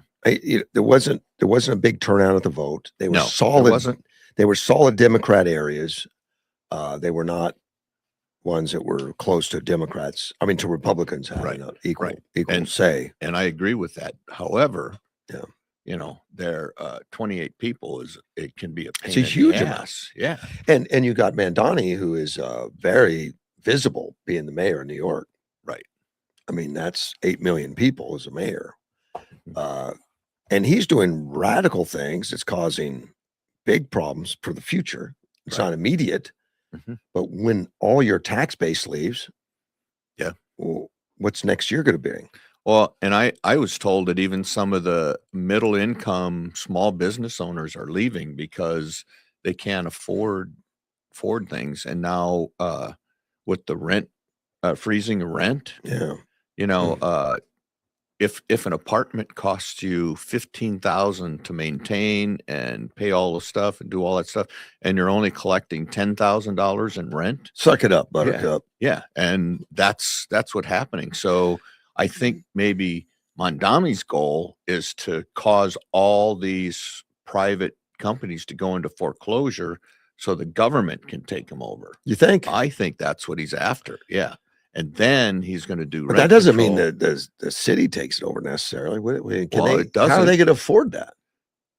Well, they can take it over by eminent Yeah. domain. Well, Yeah. they could. And turn them into I don't know, into these slums that used to So be they in still New need to York. collect. They still need to collect some taxes. Yeah, and that's the problem. The problem with socialism is soon you Run out of other. communism, you rather run out of other people's money, and Right. that's where New York's going. I mean, nobody should be questioning that's where New York's going, and I can see it coming, and I think a lot of other people can. But see it coming. Mandami should be able to see it coming, or does he not believe it? I don't think he cares. I don't think he cares. My understanding is that I read a headline. I didn't read the article, but it was like 42 grocery stores have closed, Yeah. knowing that government stores are coming, so they don't want to compete with somebody doesn't have to pay the rent, the taxes, and all that stuff. Yeah, and there's a lot of people that have their places up for sale now because they want to try to get out before all these new Take effect. taxes take effect. And, Good luck with that. I'm sure property values have not gone up. Yeah, I don't know what's going on with the real estate, I have but it's no got to idea. be a tough thing. But this Robert O'Neill, this former Navy SEAL that was credited with killing Osama bin Laden, says, as we come up on our 250th anniversary of being the greatest country ever, it's just the opportunity here from my personal experience that reminds me. And I almost get to a point where I'm jealous of younger men that were my age when I joined because they literally have the world at their fingertips. You can do anything seriously in this country. Well, good. Yeah. I read too many naysayers that say the good times are behind us. Everything's going to crap. Mm-hmm. We've got some tough things to overcome. But well, you look at JD Vance. I mean, vice president, but he came hillbillyology. Yeah, he came from nothing. Who would have thought that would have even come into? Yeah, it become a movie, a bestseller, and he had everything against him. He did, and he came up from nothing. But he's still a white supremacist. Yeah. Well, then I'll use Ben Carson. Ben Carson's not a white supremacist, although I guess they could call him that. But Ben Carson came from nothing, and to be one of the great surgeons in this country. Yeah. So. But the left will literally call him a white supremacist, and he grew up in abject poverty. Yes. In a broken home, a drug addicted mother. Yep. And white supremacist, you get all the advantages. Yeah. I know. Yeah, exactly. But anyway. Robert O'Neill says, I'm able to attribute a lot of my success in life simply because I left the house. I went to join the military, and I did. In this country, I just proved you can do anything by not doing one thing. I just stopped. I never quit. He says, it's a great honor to leave home, rise through the ranks on merit, and earn a place on a team chosen solely on ability, calling this experience example of the greatest of the country, the greatness of the country. That team was proof of equal opportunity. You have an equal opportunity to try out, but you're going to be tested every day. And if you don't pass, you're going to get rid of you. But the team was built because of this country, and the country has the ability to do that over and over again. And he acknowledged the anniversary and that not everyone's views the milestone positivity, blaming and growing victimhood, which is what we have, a huge victimhood of this country. He says, part of the issue is we stopped teaching our kids the past, and we're actually raising a lot of victims. I don't know why the victimhood is here. Maybe it's because the country is so great. We have to look back at the past and invent problems. That's what we're doing right now. A driving force behind this growing disdain is institutional cowardice. Uh, if we keep importing the enemy and won't call it what it is, this country risks deeper political division and ultimately civil war. We're at a place right now of institutional cowardice where we're importing people based on untruths because people in political positions know that they'll vote for them if they keep doing what they're doing. Once that base starts growing, they're going to get rid of what was referred to by communists as the useful idiots. It's growing right now. I mean, it's almost iconic ironic that we can look over the ocean at Great Britain on an anniversary from our country where we gained independence. And it's not like looking at another nation. We're looking at a glimpse into our future. Well, I think, and I've talked about this before, their primary and secondary education needs to be revamped. Yeah. We're obviously not teaching all the right things. Civics. Yeah. Civics and history and all this kind of stuff. I mean, I bought a book for my grandchildren that was written by Kavanaugh, Supreme Court Justice, to go through some of those things in our history about how our country came to be that they don't teach in school anymore. Right. And and that's where we need to start. And we're probably going to have the state legislature start getting involved in curriculum in the schools, because our school boards, most, not all, but most, don't feel or don't have the right path to be able to set up to get in there and revamp our curriculum. If you have a school that is failing in reading, well, instead of having one reading class, have two. Instead of, one math class, have two. Well, they had that at one time. I mean, my son was in honors classes. Yeah. Honors classes mean they were for a little further advanced. Right. They did away with a lot of that because it put a bad image or a bad on the ones that didn't make it to the honors. Yeah. So they had to dumb down everything. Yeah. And that's exactly what they did. They started with the Common Core math and, different things like that. And so I think it's time that the school boards really dig in and get involved in the curriculum in the schools and not take this pushback from, a lot of the teachers and stuff. I mean, we need to be teaching George Washington and Abraham Lincoln and Grant and all those. And we need to teach about the South, and we need to teach about Cuba, and we need to teach about Venezuela, how that country was one of the richest countries in the world and went to crap over just like a decade. Yeah, they got more oil reserves than most anybody in the world, and they were doing well. But what would we have to? We'd have to give up pronouns, and we'd have to give up teaching victimhood and stuff. Exactly. Oh, that's okay with you? That's okay with me. Giving up DEI? Yeah, and no participation trophies anymore. You mean we can't label kids as white supremacists anymore? Nope. Wow. I don't know if that's going to work, because seriously, many on the left don't want that. Yeah. I mean, they want to go back. This DEI thing has gone underground. It's not gone away. Yeah. A lot of it's just called something else. Yeah. So I had a high school coach back in my hometown, and he had this basketball player. He was a great basketball player. And the coach says, yeah, you need to go out for football so you can get the snot knocked out of you and you can get back up. Really? Yeah. And it's like, how'd that work out? Okay. Well, it teaches you, you have to undergo adversity before you can really have success. Yeah. And you have to have, O'Neill the other day, I think it was him that talked about, I played and I competed, and he goes, I never lost. He goes, sometimes I won, and sometimes I learned from what happened so I could win next time. Lost. He goes, but it was never, I never took it as a loss. Yeah. Even though they were down on the scoreboard or whatever, because he learned from that. And that's how he became such a successful SEAL. And O'Neill, that takes a real mental attitude. Yeah. I know it's physical, but it's the mental drives you. Intestinal fortitude. Yeah. As we call it. guts. He does point out the great empires past the British, the Persian, the Ottoman empires, powerful nations that are in decline. Yep. And that America's 250-year run doesn't guarantee its future any more than it did on those others. That we need to pay attention, because we know in history how many empires have fallen. It's been A republic if you can keep it. correct. Yeah. Thank you, Ben. Yeah. Yeah, it doesn't our picture. It's an American project, experiment, whatever. But there's many in here now would want to turn it into tried and true communism, Well, and that's what they're trying to do. They're trying to push out. which has failed everywhere it's gone. Yes, it has. I mean, we call it a failure. I would call Cuba a failure. Yes. I'd call Venezuela a failure. Yes. Some wouldn't. Michael Moore will go to Cuba now and say, but they got free medical. What could be bad?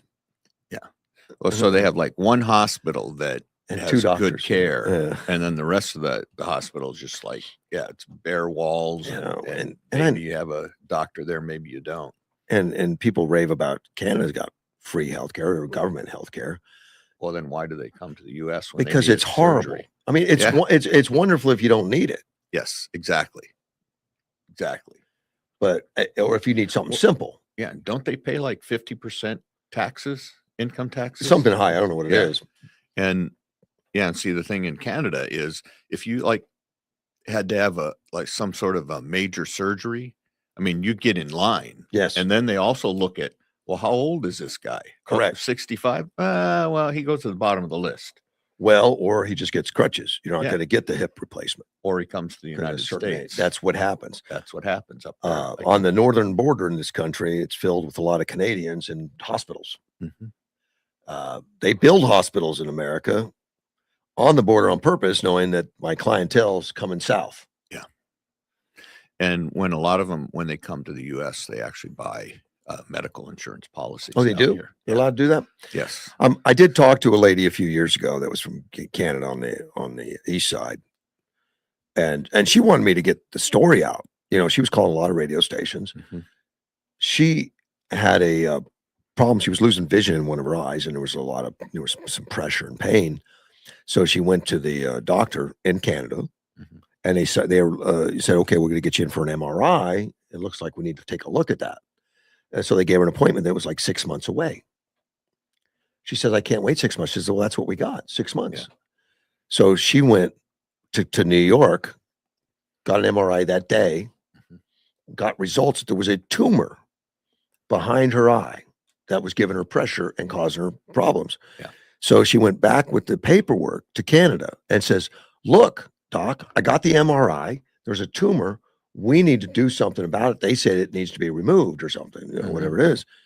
And they don't take foreign MRIs. Yeah. We told you 6 months and you're just going to have to wait. So she had to come back to the U.S. And she got a second mortgage on her house. Yeah. To pay for it all. Mhm. She had the tumor removed, saved her eye, and she's fine. But they assured her that she would have lost her eye in about a month or so Yeah. if she hadn't done that, Yep. and possibly her life. So socialized medicine for Medicare for all is what they're trying to do. It's rationed. That's exactly what you have. And It's if rationed. you're over 60 years old, maybe you'll get care and maybe you won't. Ration medicine. I mean, you would sue a hospital in this country that said you had to wait 6 months. Yes. There'd be lawyers knocking on their door. Yeah. It just couldn't happen in this Or country. you just go down the road to the next one. We'll go down the road next Yeah. one. Yeah. I'd rather sue, no. Yeah. Litigious. No, I'm not. Litigious Russ There's a Clark. lot of people that are, though. Yeah, oh, there are. Yeah, there's not. So what do you think of the Raging Cajun? James Carville. So, well, he's a Marine. I did not know. Yes. He always has those USMC hats on. I don't know if I really want to claim him. And his wife's a conservative. I had to look up to see if they were still married. They are, Yes. because I never hear that mentioned anymore. Well, yeah. She's a conservative. How do they stay married? That guy looks terrible. He's got a terrible attitude. I think he's an alcoholic. I Maybe don't know that. If not, then he looks like it. But, Yeah. it's like, I would say about every other thing that he says is right on. And then the other things that he says are total wacko. He's become the grumpy old man screams, Yeah. "Get off my lawn." Yes. Yeah. He's terrible. Well, he was on a show the other day talking about it's the economy stupid. And that is a phrase that he coined back in 92 With Clinton. President Clinton. Yep. It's the economy stupid, reminding people in the campaign to focus on what's important to the people. The economy stupid. And he suggested allegations of corruption involving Donald Trump right now is what he's working on. And I don't know what corruption. They just throw it out there like, well, it's corruption. Yeah, like what exactly? That's what I was telling you. It's like every other thing that he says is crazy. Yeah. And he'll say something that's like right on, and then people pay attention to him again. And he's supplanted the idea that the economy should remain on top of mind during election season. But during his discussion there on that, the podcaster mentioned, it's the economy stupid. Now he went off on that a little bit. He said, "So, Professor, I thought about that recently. About it's the economy stupid. It's a great catchphrase. It's maybe one of the most oft repeated things in politics. I have now come to detest the fact I said that." He said he's repeatedly accused the incumbent, Trump, of corruption in recent months, compared him with Bush. I listen to people who say people don't care about corruption. They say about the economy. As long as their income is up, they don't care what he does. And I'm afraid that's right. And that's what he means. He's detest. He thinks that now it's covering up for Trump's corruption. I want to hear a list of the corruption so we could tell the FBI. Yeah. Well, it doesn't, what's he considered corrupt? I mean, yeah. Then you got guys like Ro Khanna going out talking about, we need to tax billionaires and all this other kind of stuff. And then you find out that he married money. He married his wife who his father-in-law gave them like $340 million. So yeah.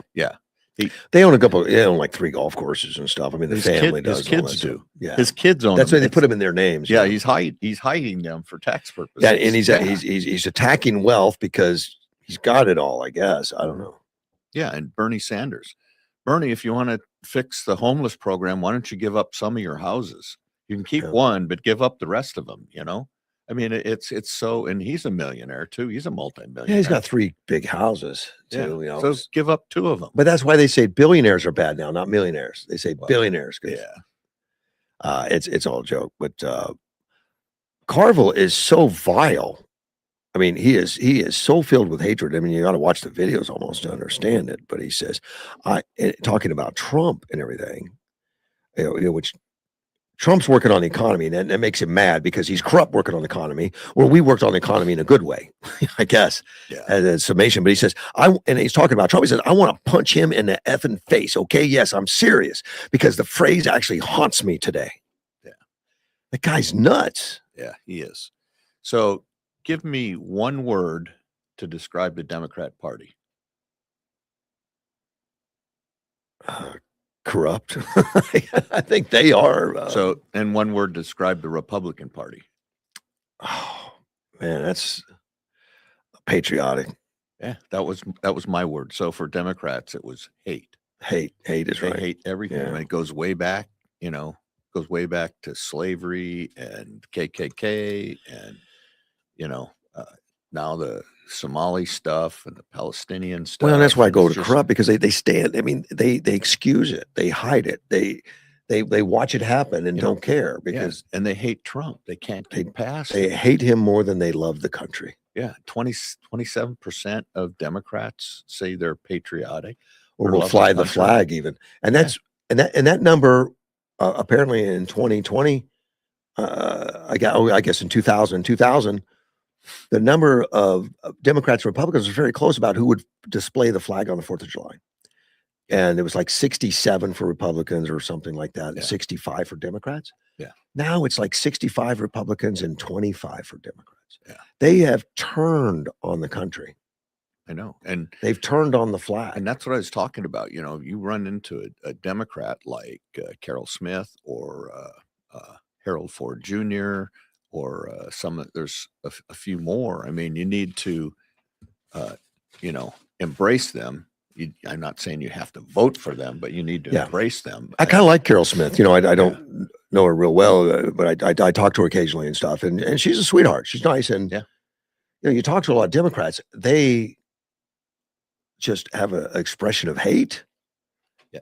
Well, and so Carl Kaiser and I bought him some of the beef there over at the Rotary places for Ham and sausage. Fair. Yeah, at the fair when we were over there, and we went down and sat down, and there was one of the ladies there, and she was working the Democrat booth, and Carl goes, "Hey," she goes, "How you doing?" She goes, "I don't want to talk to you." Yeah, And that was it. And it's like that's to be expected. Carl's just like looking like, okay, A lot of that going on over there. And I go, "You just said hello," and she goes, "I don't want to engage with you," and it's like, oh my God.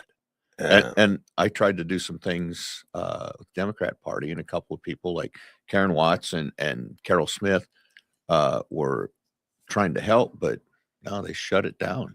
And so, it's it would be hard to be a Democrat sad right now, and that's I mean, if you're serious about life, Yeah. it'd be hard to be a Democrat. But a lot of them are changing over to independent or Republican. Yeah. And I don't see, you look at the Democrat Party at the national level, and then you see, our friends here who are Democrats, and it's like, how can you be part of that? But a lot of them that have changed. Yes, I do. Well, we changed a helped lot of them. Yeah, Yeah. I mean, they just can't do it anymore. And I don't see how you can, either be an independent or a Republican, but I don't see how you can align yourself with what's going on at the national level with these radicals. Well, even the raging Cajun, James Carville, Yes, doesn't like the communists and the socialists, and he's speaking out against it. I don't see him leaving the party. Well, he's trying to split the party. Yeah, he is.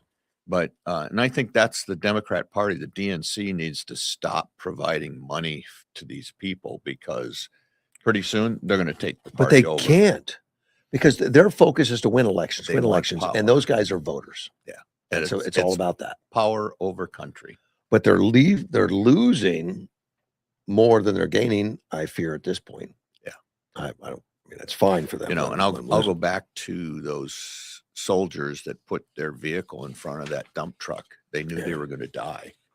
They put the lives of their other soldiers and really country in front of their They did the right lives. thing in spite of the consequences. And that it was Barry Todd that's really made me aware of that. Yeah. And what honor is. Honor. And, we need more of that. And so I guess this is my outreach to the Democrats that, look,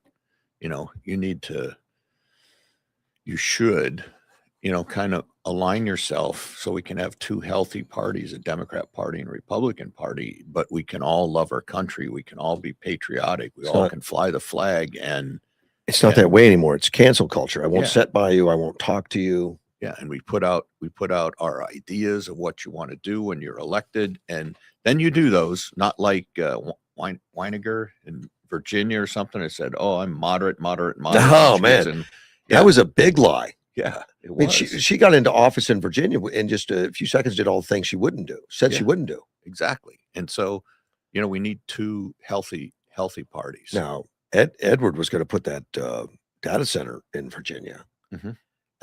and that got canceled because of the governor. Yeah. And it wasn't that it was a data center; it was that the requirements, DEI like requirements and stuff that he couldn't make pencil out. It wouldn't work. It killed the program. Yes. Doesn't matter. Well, and that's why Obama's library cost is through the roof. It went from like 300 million to 800 million. Yeah, they think it'll be $1 billion before the thing gets all figured out. Yeah, and he's still got to pay a lot of people. He owes a lot of people a lot of money. Yeah. Yeah. And people threw money at him though. They did. Yeah. Well, he was A lot of billionaires. first I guess half black, half Half white, black. half black, half white, but he was the first Yeah. Well, black president, so that drew him a lot of votes and a lot of support. he can have any race he claims, I guess. It Yeah. doesn't matter. It's whatever. Yeah, but The thing that concerned me, I mean, from day one when Obama got the election and took the oath, one of the first things, Michelle, I think my memory tells me it's one of the first things she said was, "For the first time in my life, I'm proud of my country." Yeah. And I'm thinking, how did you guys get elected? How did you? She wasn't saying that during the campaign. Nope. But all of a sudden, like, man, we're in worse trouble than I thought. Yeah. Well, and you know, and I will say Obama was not the worst president that we've ever had, like a Biden or Jimmy Carter, but you know, he did bring in a lot of division that I thought we never had. That he kind of he fostered that to help him get elected. And it's never been about race. It's been about ideology. I mean, how many successful Black people do we have in our community that are very successful, and Republicans that are shunned by the liberal left that talk about we need to take care of race? Yeah. From Clarence Thomas on, Supreme Court justice that was Black, and how many Black congressmen do we have that aren't allowed into the Black caucus because they're not Black enough? Yeah, because they're in the wrong party. Yeah, I know. It's exactly. A party thing. It's not a racist thing. It's party. Right. Yeah. And I just don't believe that race belongs in anything. No. You know, and now, you know, we're talking about the word I had for them was hate. You know, now all of a sudden they hate the Jews. Yes, they do. And why? And that really came out of the. Yeah. I mean, they hate Israel, you know, and they hate the Jews, and you know, it's just like, oh my God, we've gone back to 1932 or what's going on? We've had a lot of them elected recently that talk very strongly about hatred for the Jews. Yeah, the one that the Madami supported. So and you know, well, some saying they're for the working class, and then all of a sudden, 85% of their supporters are college educated white. Yeah, and only 4% Black, and only 4% blue collar. So, of course, they're trying to elect a Nazi in Maine. Yeah, I know. It's if they don't call Trump a Nazi right now because of that. No, I think that's on down. pause. Yeah, I don't think that Trump has a tattoo for Nazi. No, I don't think he does. I'm sure he doesn't. No, doesn't sound like it. Let me see this. Susie Lee, Democrat out of Nevada, hates Hegseth, I guess. She's working in Nevada trying to get some rare earth mineral support, supporting a company, MP Materials in Las Vegas and all that. And she says, I want to be bipartisan. I want to work across the aisle. She says, now listen, it's so easy. Like, you want to beat the crap out of him, but you got to bite it, because she says she's wanting to beat the crap out of Hegseth. Why would people talk like that? And they're there to discuss rare earth minerals, and all of a sudden Hegseth, the Department of War, comes up, and they want to beat the. I want to see that in the cage. What was my definition of the Democrat? Hate. Yeah, exactly. And I understand that. So Nevada does have a lot of minerals, and some of them are right on the ground. Yeah. Yeah. There's a big area where there's all kinds of stuff that's like right on the surface. You know, that's a weird thing about rare earth minerals.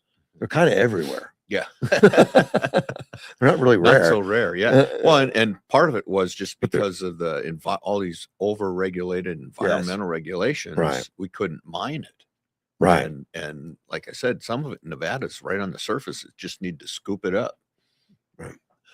Yeah. But it's hard. It's not a quick process. I mean, it's not like you have a chunk of lithium. Right. You got to refine it. You got a certain amount of lithium in a ton. Yeah. And you got to get that out. Get a cap full in a ton or something like that. I don't know. It's it's in there, and it's worth doing, I guess. Lithium mines are starting to pop up because China not only owns most of the lithium mining, it's the processing they own. Yeah. Well, and they were going around trying to buy it all up and corner the keep market. That monopoly. Yeah. And now they're out there with these influencers trying to tell everybody in the U.S. how bad data centers are. I know. And it's the Chinese that are spreading that. So if you're spreading that without looking at facts, you are Buddy. an agent of the Communist Chinese You know, Party. you and I have been on here talking positively about data Yeah. centers, about, you know, the opportunities. Man, I get hate mail over that. So, and not everything is positive, but There's positive solutions for yes, all the exactly. problems. Your agreement, the way you craft your agreement, they got to Yeah. pay the taxes, they got to pay this, they got to Bring pay their own that, energy. bring their own power. Yeah. You know, Not use the water. not use water, Right. and all of those are solved. They are solvable. Yeah. Every single one of them. They are solved. You know, you're talking about the gel. I don't remember if we were talking about that on Yeah, air or no. off air, but yeah, the gel cooling, they don't even use water. Right. And the so- gel is non-toxic because Right. because I've also, you know, people call me and says, well, you know, the data centers are dumping chemicals that are forever chemicals that can never be contained and they're poisonous. So what are you talking about? Forever chemicals? What? Yeah, exactly. What? They're not a what is chemical there? processing plant. Right. You know, they have electrons and stuff. You know, electricity, running computers. And, Yeah. But, and so but that's the- all part of that whole yeah. image to just, I mean, trying to kill them. Yes. And that's what it is. That's why China is pushing that out. So Forever You- chemicals. so I would encourage everybody to get the facts. If we Yeah. get a data center here, I'm going to support it, but I'm going to make sure that whatever the agreement Well, says, I'm going to do my utmost. There's been so much negative out there. Anybody that's looking at a data center right now, it's going to do the checkoff on every one of those. Yeah. You're going to have your own power. You're going to have, you know, something that doesn't use water. You're not going to use water to cool. Yep. You're going to use closed systems to cool. You're not going to have the forever chemicals, which I don't know where anybody ever got that. I They think don't- I think it came from they were talking about like glycol, like you put in your radiators Yeah, and stuff yeah, like that. which- but they don't do that. how much They don't. doesn't do that. matter. Yeah. Look, how many cars are on the road that have glycol in them? Yes. All of them. Yeah. Except the old Volkswagens, they were air cooled. But other than that, Mine doesn't. yeah, yours doesn't. That's right. Electric doesn't. All of them have glycol. Yeah. Every one of them. It's Yeah. recycled, by the way. Yep. Did you know that? It's recycled. Yes, I did. Yeah. Yep. What doesn't leak out on the road's recycled. Yeah. You get a radiator leak, it's on the road. Yeah. But I don't think it's a forever chemical, is it? Was it? I don't know if that breaks down Yeah. or what. Well, yeah, it does because it's made out of chemicals. It's glycerin Yeah. and what. But you don't want to drink that. That'll kill you. No, that Yeah. Russia, some of the men do. Well, that explains a lot. Yeah, that's why they go blind, and that's why the women are the power of the workforce in Russia. Yeah. Yeah. High death rate amongst the men. Right now, I saw a story on that, you know, to get sidetracked a little bit, particularly because of the war. Well, yeah, They're 25,000. well, and beyond that, the alcoholism and Mhm. smoking is like, you know, it's just part of that whole nation, part of the culture. And it causes all kinds of problems. So there's a lot of accidental deaths with the men and all that stuff, more so than the women. Yeah, But they that's they drink vodka. yes, but they also drink wood alcohol though too. Yeah. If that's all they can get. But they keep it cheap in Russia. I mean, it's not like heavily taxed like in the United Plus States. potatoes. Yeah. You know, you get vodka real cheap. Apparently, they don't. Yeah. They make it available because it keeps the masses calm.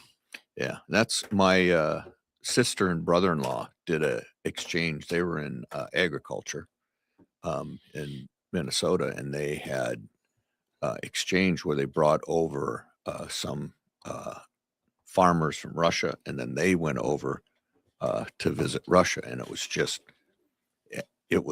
appalling what they saw. Well, they went out into the country then. They weren't in Yes. Moscow. Yeah, and you know, and they'd have like what do they call it, collectives or whatever, where each farmer had a little small plot that he could grow his stuff, and it was growing like crazy, as good as it does here.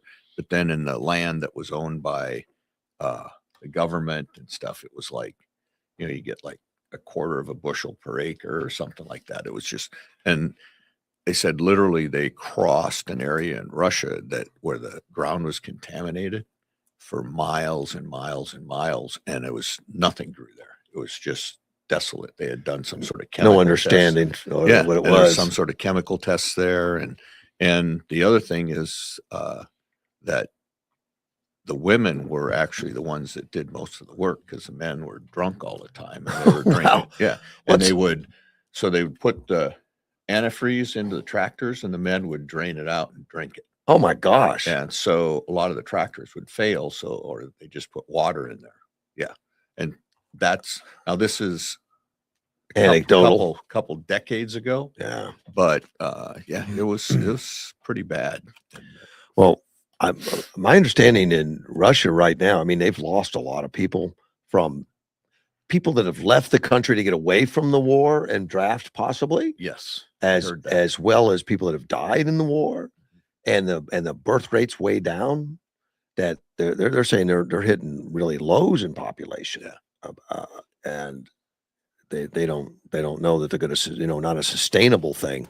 They're going to be shrinking for a while, and they need to steal other kids or something, which they did. They stole a lot of kids out of Ukraine. Yeah, I don't think they ever went back, did they? They've been trying. Not that I know of. Yeah, but it's like they're destroying themselves.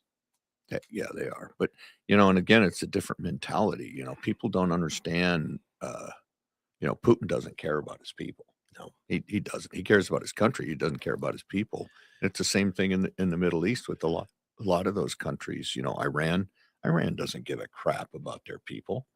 When they hang them, shoot them, whatever. When they took Crimea back in 2014, yeah, they encouraged Russians to move there, because then they occupy it and there's less chance of it going back or whatever. But now they're fleeing. Yeah. I mean, they've cut off supplies to Crimea. They've cut off power. They've cut starving. Off water. Yeah.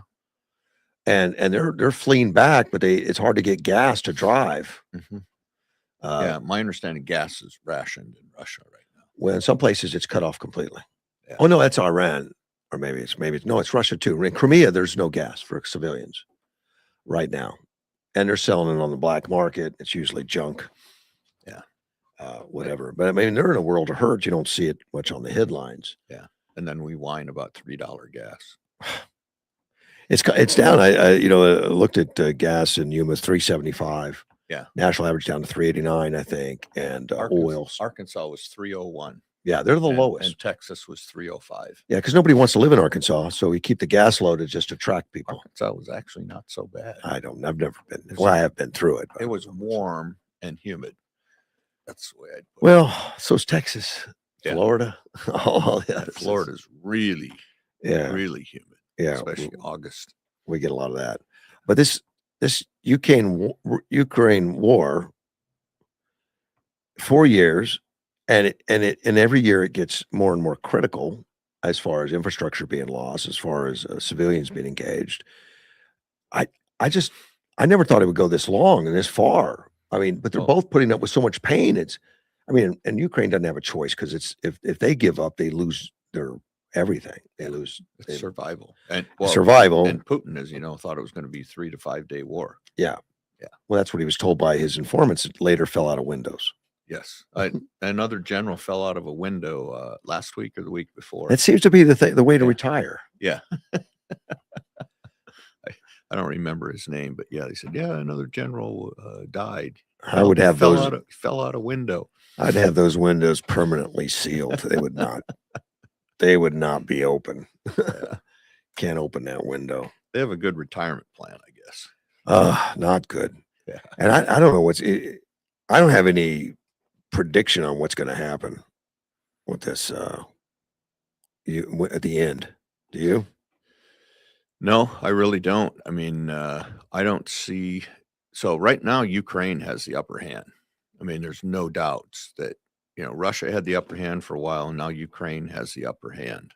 But, and they're striking deep into Russia. They've taken out some of their, talking about gasoline or oil and infrastructure, those types of things. But, and I think Ukraine is on the verge of launching a massive retaliatory strike into Russia.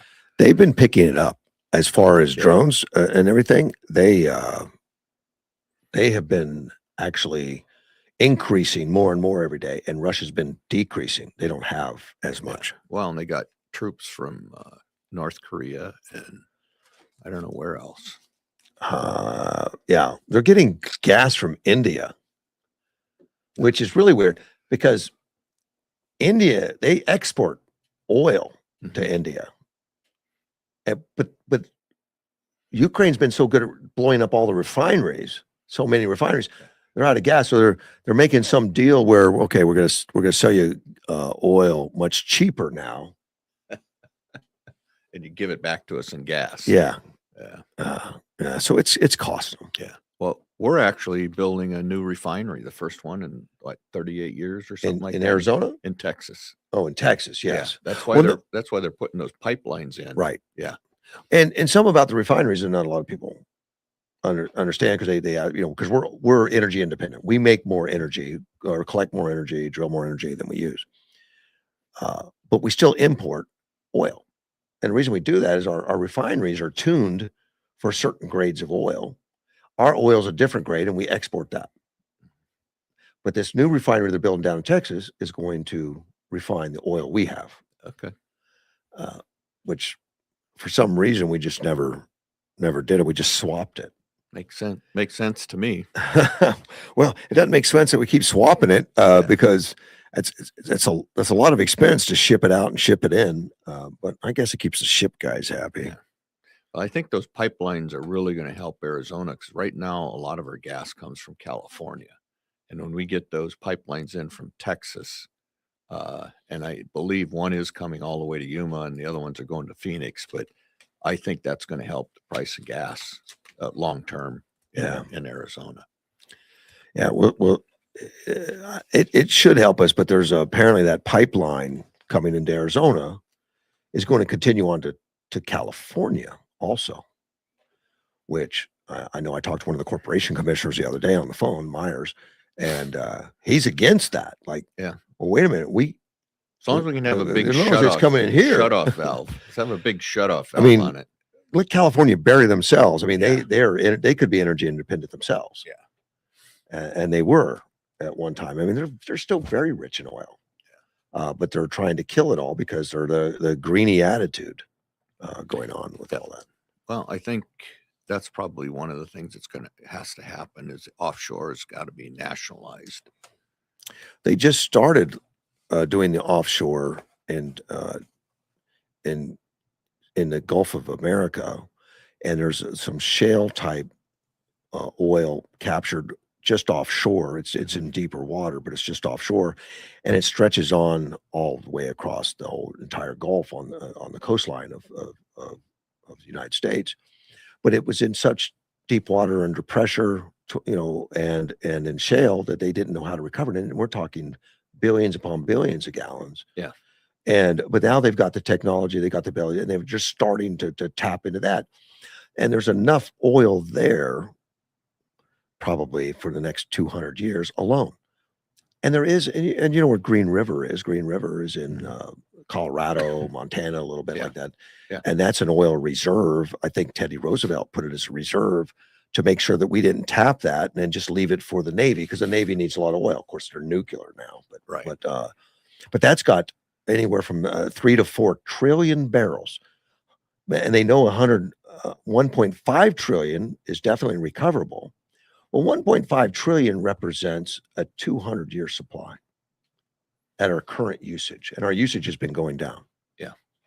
At our current usage, just Green River is a 200-year supply, and now this stuff off the coast of Texas in the Gulf is theoretically much more than that. So we're not going to run out, and that doesn't include Anwar and the Balkan and what's in California. California's got rich reserves. North Sea. They haven't tapped hardly anything in the North Sea either. Right. Yeah. And we've got oil everywhere. We couldn't burn it up at one time. And remember when we were growing up, we were always told that we're going to run out, we're going to run out, we're going to run out, because they only talked about known oil reserves. Yeah. Which known oil reserves is just a few months worth. Really, I mean, it's just kind of crazy how they come up with that. The people in the industry know that's why they build these billion-dollar infrastructures to pump out a known reserve that's worth half of that. Yeah. But they know what's in there, even if it's not certified as a known reserve. I don't understand it, but that's the way it works. Remember the North Dakota when we got into the Balkan? That's the Balkan reserve. Right. The known reserve was not very big, and yet every industry went up there, and they were putting hundreds of oil wells in. Yeah. And I'm like, why are you spending all that money? Well, they have pumped thousands of times what the known reserves were already. Yeah. And it goes on. So it's not that we're getting lied to. It's just that's the way they do it. They talk about known reserves instead of what they really think they can get. I want to finish up a little bit about Susie Lee out of Nevada. She's more hateful than I've already mentioned. She said Secretary Hegseth has such life less safe, more expensive for Americans. The war of choice that he and President Trump started has placed more burden on working families by increasing the cost of gas and groceries, despite promising to immediately review Congressman Lee's request to go to Nevada Test and Range Center. Now that comes from a spokesman because she didn't talk in the third person. So they're saying that he's busy doing a for-choice war, causing gas prices to go up, causing produce prices to go up, instead of helping with a Nevada testing range, for the rare earth minerals. Mhm. Well, they ended up getting the permits to do it in Nevada after all this whining and crying. So she comes out and says, now listen, it's so easy. It's so easy. Like you just want to beat the crap out of him. I mean, but you just have to bite it. So that's what I did. He came in for my committee twice, in front of my committee twice. You got to lay on their ego. Well, 3 weeks later, they announced the $2 billion investment in MP materials was okay. So she thinks that she beat the crap out of him, and they got the permits to do the stuff, which is, I guess that's what you do for constituents. You tell them that you're proud of that. Yeah. He says, I didn't want to be sweet with excess. Okay. I didn't, but you got to do what you got to do to get crap done. Right. Yeah. Well, and of course they push back on that. The administration says, yeah, it's unfortunate for a republic near our 250th birthday that this great experiment we call America, that town hall, comments like this reveal the truth. Republican voters should be warned that Democrats, if they take over the majority, will simply spend their time going after President Trump and his administration. I don't think there's any doubt. Anybody, yeah. If That's it. Democrats take the Senate, They got to lock him even up. if they take the House, I don't think they'll lock him up, but They'll want to. They'll spend the whole time investigating Trump, and nothing will get done. That's their desire. I know it is. They just want to stonewall his presidency. Edward has told me there's like 147 articles of impeachment already outlined, ready to go. That they will start doing as soon as he, as soon as they get enough people in the House to start pushing it. And they're licking their chops, ready to go, man. I have no doubts. They want to destroy him if they can. Unfortunately. Yeah. Back to my word. What's the word for the Democrat Party? Hate. Yeah, they hate him, and It they is. just can't get past it. I don't know if you've seen Mendami recently, some of his requests, but he's asking New Yorkers to turn the air conditioner up to 86, 87, what was it, 80, 88? 78, 78. 78. Yeah. 78. Yeah. Yeah, 78. Which I haven't heard stuff like that since Nixon. Remember Nixon was asking people to cut back, or was that Carter? I don't remember. It was Carter, Nixon, something, but stupid stuff like that. And then Biden and Obama were good on putting out shower heads that didn't put water on you. Yeah. Low flow toilets. Yes. I mean, these leftists, I guess, just try to make life miserable. I don't know. Well, when Trump was just elected this last time, he definitely went through and stopped all that low flow toilet, the shower heads. They were going after the wash machines, the dishwashers, and everything where they had to reduce water. Mm-hmm.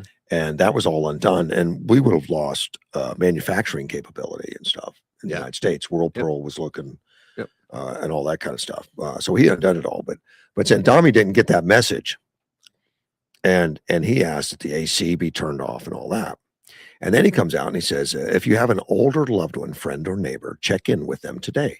Make sure they're staying hydrated, spending time in the air conditioned spaces whenever possible, where to find the nearest cooling center. So people are pushing back at him and saying, look, you just told old people to keep their air to 78. Are you on drugs? Another observer said, well, older adults are at greater risk for heat-related illness, especially during prolonged periods of extreme heat. Mandami, set your AC to 87 degrees. People have suggested probably the mansion that he's living in is lower than 78 degrees. Well, they should be closing off all the rooms in there except for the bedroom and the living room. Maybe, whatever. well, I think that maybe he should bring some older people in that need a cool room. Especially the homeless. Yes. Yeah. He says, how does he expect the older adults to stay cool if he wants to keep their thermostats at 78?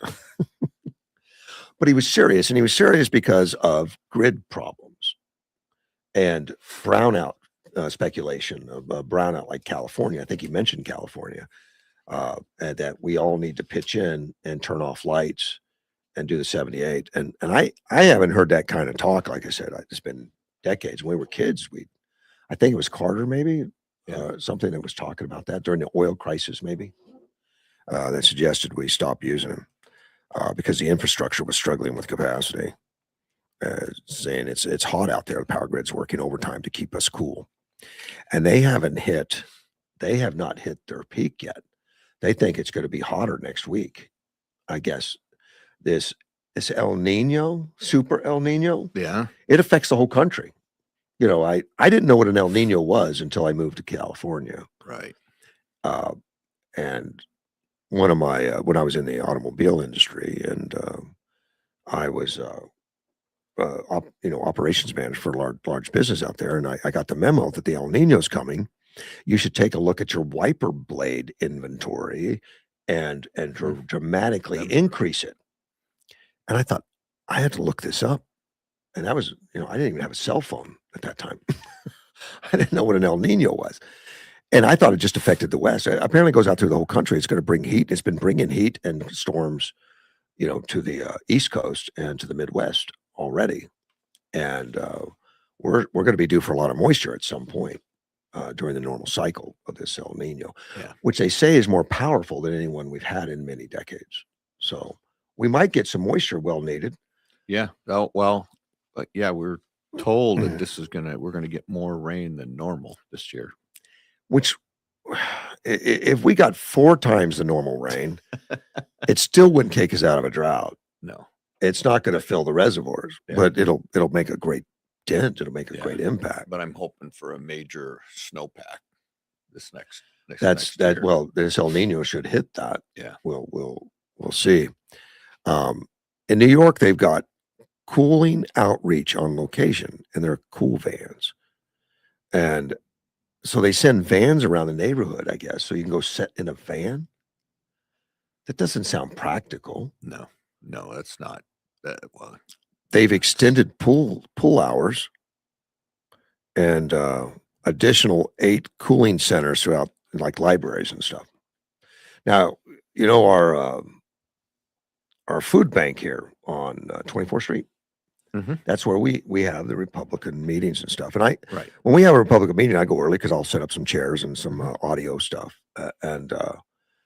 Recently, though, in the last month or two, there's always people in there because now it is an official cooling room. Oh, really? Yeah. So I set up all that equipment with all those guys, laying around on cots trying to sleep. Now that it's usually 3 or 4 people. Yeah. But they don't advertise. I'm not supposed to tell anybody. It's a cooling room. Okay. They're not listening. But they've done the same thing there, but to make it cool. And I get it, make people safe and all that. Yeah. I still set up the equipment. I figured, and they don't touch it. They leave it alone. That's fine. Yeah. They do all that. Spencer Pratt made some comments. The Los Angeles mayor candidate told Mandami, "Show us your thermostat, commie." Yeah. Yep. Called him. Yeah. Called him. He's hilarious. He is. What's going to become of him, Greg? I think that if Hilton gets elected, I think he will be on his staff. He has mentioned it. Yeah. I hope that comes true. And I think the chances of Hilton being elected are not good because they still own the voting apparatus. Yeah. And then when all the regular votes are done and they can see where they stand, they got 10 days to get some mail-ins in there. Yeah. Well, and that's what they did with Pratt. Yeah. The mayor election. He was substantially ahead. Yeah. In second place. I mean, he was Yeah, substantially in second place. And yeah, and that Roman or whatever her name came is. out of nowhere, man. Yeah. Well, she got all the vote from the homeless people in that one district. Yeah. They went down there and paid for ballots, and people have already been arrested and for doing that, paid for ballots and Yeah. paid for registration and Right. yeah, used their names, made them register under false names for $2. You know, it wasn't expensive. And that's reality. That's exactly what happened. Yeah, it is. Those are facts. Yeah. Yeah. People have been arrested for that already, but Yep. but there was a lot of it going on, and it's a machine in there somewhere that's working this out and collecting those and filling them out. Yeah. And then when those absentee ballots rolled in, I mean, they took a lady that was in third, and she started getting 50% of everything that came in. And Bass didn't really get much more. No. And she took the lead Yeah. early on, and then she didn't get much, and Pratt got nearly nothing. Yeah. It also passed that extra tax or something. I know there was a tax thing that was in trouble that nobody wanted. All of a Right. sudden, the absentee ballots, all those homeless guys voted to, we want to give those guys Another this extra. 2-cent gas tax or something like that on top of $1.50 or whatever they have already. Yeah, what's that gonna hurt? You won't even notice it after that. Yeah. I heard gas was last week or the week before was like $8.50 a gallon in LA someplace. That seems high. It was high because where I saw in California it was like $5.50, $5.80, something like that. But the national average last week was under $4 for the first time. You got to add $1.50 for it for taxes and then all the other things that they tack on. Yeah, California's just expensive to work. Yeah. You use AI quite a bit. I do use AI. I'm learning it a little bit. I don't use it that much. But AI is being used in a lot of places I never conceptualized, didn't think about. Of course, that's why we have different people doing it. But AI may spot some health risk from routine ECGs that you don't think about. You go and take those ECGs or EKGs and stuff, and you feed it into AI, they'll find patterns that we haven't been noticing. In order to prevent. And so this artificial intelligence model, which it's coming out of UC Berkeley, they've been doing it. Sudden cardiac arrest can strike people with known heart problems. However, it can also hit younger athletes and people who never knew they were at risk. So these kids that take the EKGs, say, you're fine. Throw it through AI, and they said, no, they've got this going on. And so each year, hundreds of thousands of Americans die after cardiac arrest. And then once that happens outside of hospital, survival can drop fast. CPR and defibrillators save lives, all that stuff. But with AI, it helps doctors spotting these things early while their hearts still look normal. The tests are passing that it's normal. Yeah. But the AI says it's not. Yeah, that's the AI has the ability to detect things that the human eye can't see. Well, and be able to compile information that we would take so long to do. We're not going to do it. Yeah. That they can do it in seconds. So they take the old records and put it all together. But an EKG is the electrical activity in your heart, and that's what you see on the scopes. It beeps up and down and all that stuff. And they can look at that and say, that's a problem, where we don't see it. You know what's funny about the AI and the data centers and all that stuff? That Pedro guy that's like campaigning against data centers. Yeah, he's using AI to do all this stuff for him. I know. I love that. I have seen a ton of AI this campaign already, this season, of people doing posters and stuff because it's so simple. Yes, it is. You can literally just tell it what you want. Yeah, and then when they get it wrong a little bit, no, fix that, fix that, fix Yeah. that. And it does. Oh gosh, yes. Yeah. Let me see. Edward is sending me notes again, so he's done talking with his crew. So did your reading pass? I think so. Carrie says it did. Okay, that's good. She texted me and thanked me, and here she said it was well read, poorly constructed.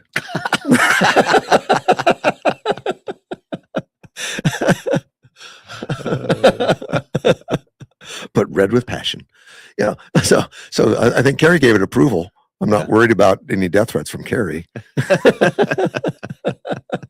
You just have to worry about Edward now. Probably. He talked about Gracie Mansion. Now, Gracie Mansion is in New York mayor's house. Has a room called My Room that has a separate heating and cooling system. It was created under former Mayor David Dinkins, who would often state that he keeps my room at 80 degrees in the summer and 65 during the winter. Gracie Mansion's the official mayor's house. Yeah. City council member Raman, running for mayor, has stated she will investigate Spencer Pratt for potential violations of tax and finance laws. For what? What is it that he potentially has a violation of tax and finance law? I mean, is there something that's obvious, or you're trying to dig up dirt? Yeah. Couldn't find any. Give me the guy, I'll find you the crime. That's it. Yeah, exactly it. Wow. Exactly it. Wow. And I guess that's the hatred coming from the left. Hate. Yeah, you run against me, I'll show you what it's like to run against me. Exactly. So no one ever does it again.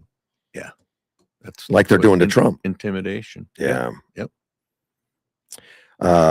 According to Edward, around $5.40 a gallon for regular in Los Angeles right now. So okay. Long Beach area right now, Los Angeles, California is about $5.60 per gallon overall. But okay. You saw one that was a spike. Yeah, of course. And that was a few weeks ago. So yeah, but you never know what they're gonna. Yeah. What they're gonna do.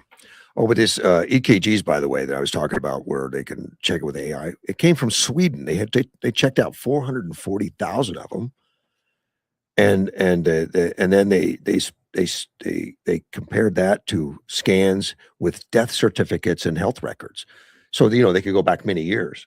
Say, here's all the scans, and here's what happened to everybody. So that the AI took the model, learned from it, and found out, well, yeah, these guys all had good scans but died of heart attacks, and here's why.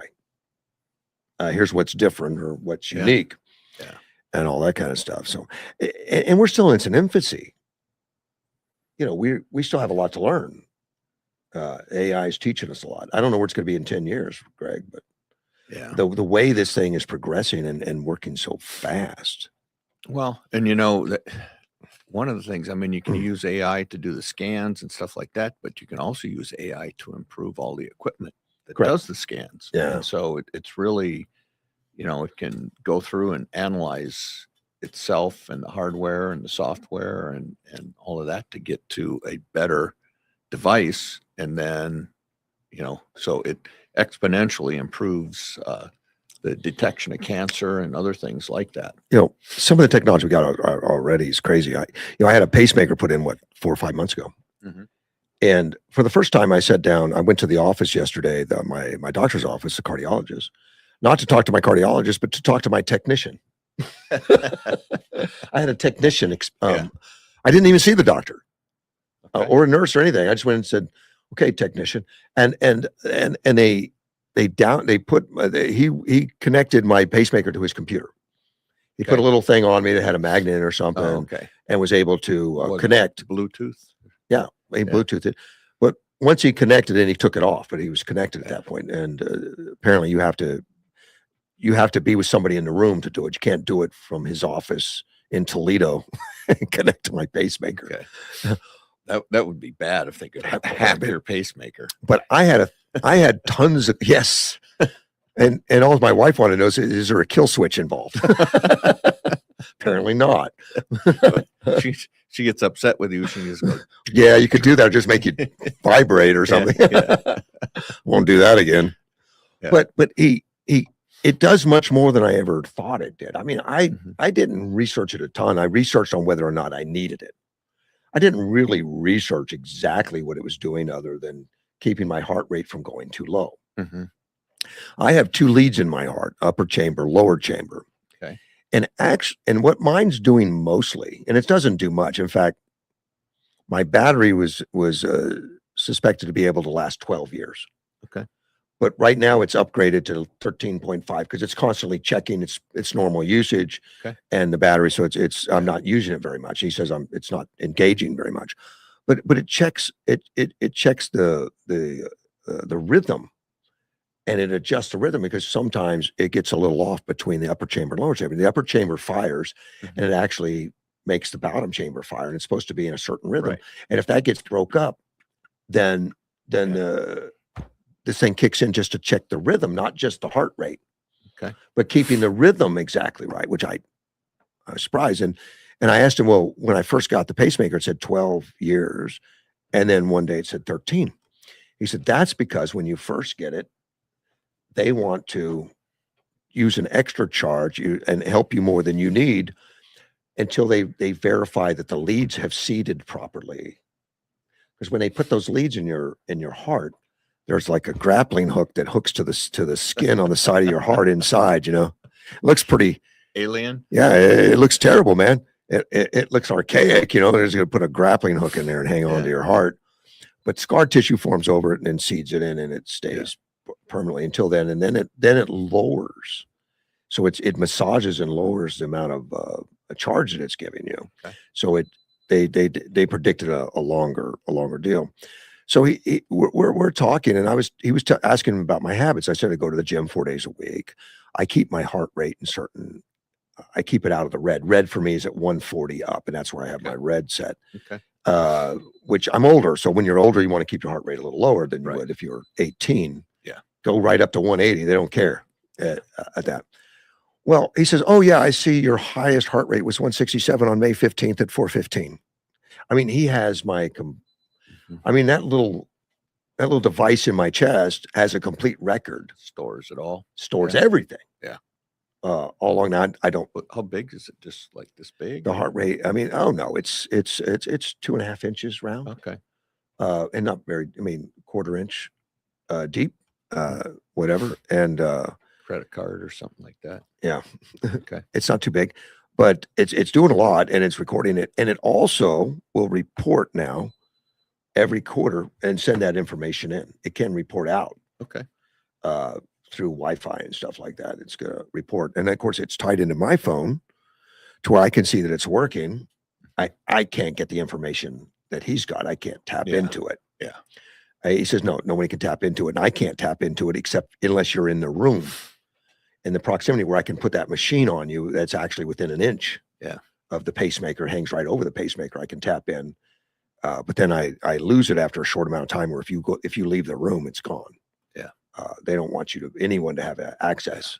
The Israelis would probably figure that out. Everyone would blow up. Everyone would blow up. Oh, that's interesting. But I'm surprised about how much these things are doing now. It's not just keeping the heart rate up. Mm-hmm. It's analyzing. And he looked at the months that I've had it in, he could see any anomaly in all those months, what it's doing, if I went into AFib, if I had any irregular heartbeat, and what the heart monitor is helping me with, what it's not helping me with, how often it does it. It's just kind of like, wow, he got all that. Does it have the ability to shock you? Not this one. Not this one. But you can get that Right. for people that need a defibrillator. Mm-hmm. That could be. It's a little bigger unit, and you've seen. In the movies, we put those paddles on your chest and you say clear and they jump, Yeah. You could do that from a little pacemaker, but when the wires are actually in your heart, they don't need that much charge. Yeah, it's just it's less. It's enough to jolt you, but it's not that much. It's not going to bounce you off the chair. Okay. And then it's only got enough battery to do it like 5 times. Okay. So you better not need it a lot. Yeah. I guess once you need it, though, you probably have to get a new one. I don't know how that works. I don't have to worry about that one. And that would be a little scary because then you've got that charge in your chest all the time. And it only goes off when your heart says it needs it. Now that could be why you're driving. Yeah. So, yeah. So do you have to be, when you go through the magnetometers and the scanning and stuff like that, do you have to have a little card saying, I Yes. gotta, yeah. I've got one in case they ask. Their experience is it never gets noticed really much, but the card's there in case you need it. But Okay. the whole bit about microwaves is old school. The microwave's not going to bother it, and nothing's going to bother it. And if somebody put a powerful magnet on my chest, what that would do is put it into a safe mode. So it would just keep my heart rate at like 80 beats a minute for that time where the magnet's there. And they purposely put a magnet on you when you get like MRIs and stuff somehow. They want to put it in a safe mode. Okay. So you could still get an MRI, you can still get all that stuff, Okay. even with the pacemaker. So there's got to be some metal in it. There is metal in it. Yeah. So I don't understand it. I mean, there's definitely, I think there's metal in it. It's hard like metal. Maybe not, but you can still go get certain stuff. But yeah, MRIs, they say don't have metal because it's so powerful. It'll rip it out of your chest or something. Yeah. Alien thing. I don't know. I'll have to verify that. But there's metal in it for sure, and in the leads and all. Yeah. But it's working. But the amount of the technology, I just wonder what's a pacemaker going to be in the future. I mean, how much more could it be? Do they need it to be? Yeah. I don't have any idea. And to be able to put it in there, when they first started doing pacemakers, they would crack your chest open and get in to implant the thing into your heart and all that stuff.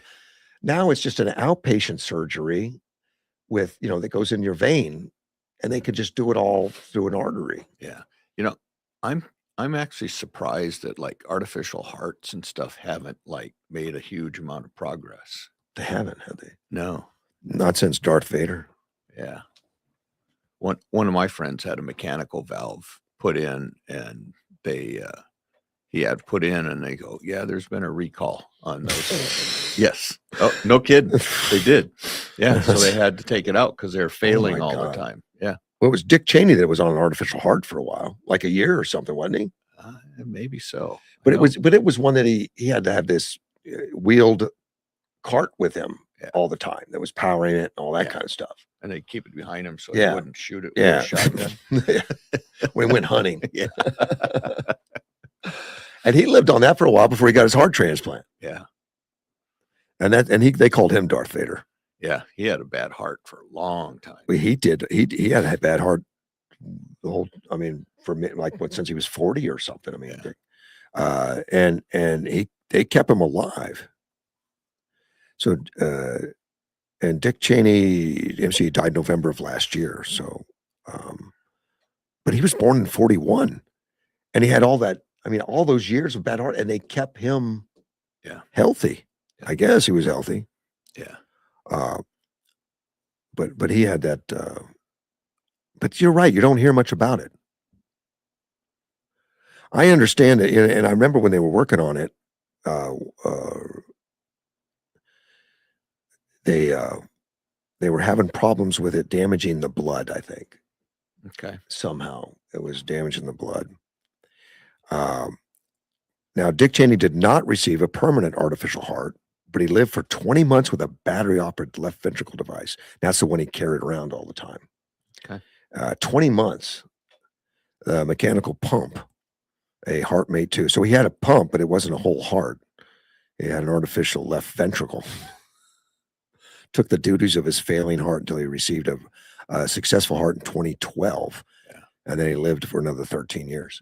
Yeah. Wow. And that's great. About the mechanical valve that they put in my friend. And when they recalled that and failed, they put in a pig valve. Was that better? Yeah, it worked for him. So he's still alive. They told him twice, that's it. He goes, bring your wife in here and say your goodbyes because you're done. He goes, I don't give you more than 24 hours. What? Yeah, that happened to him twice. 24 hours? Yep, they gave him 24 hours, and they didn't want to do any surgeries or anything because he couldn't stand them. And so after the third day, he goes, "Well, maybe you're going to make it." Yeah, and that happened to him twice. He had his family in there. Oh, wow. Basically saying he was terminal, and yeah, he had less than 24 hours. Yep. I want a different doc. Yeah. Um, But the bottom line is they saved him at the end of the day, though. Yeah, but they told him he wasn't going to make it. I don't know if that gives me confidence in those guys. Yeah. Oh, I didn't know my phones were off. I just checked my messages. I've had my phone off. Sorry, Gilbert. Do you have to plug it in? No, No? it's Okay. Bluetooth. Oh, okay. I had put it on hold like an hour ago. When you did the reading, probably. Yeah. And I forgot I did that. Greenland, Trump gave up on Greenland, it looks like, maybe. Well, we're getting 2 bases. They're negotiating 2 more bases. Yeah. Well, remember the whole Greenland thing, and people were trying to speculate like, well, the left thinks he's crazy, like he's just trying to just take over Greenland and all that. And maybe he was, maybe he wasn't. Yeah. We don't ever know. We don't know what the art of the deal is going to do right now or why they're doing it.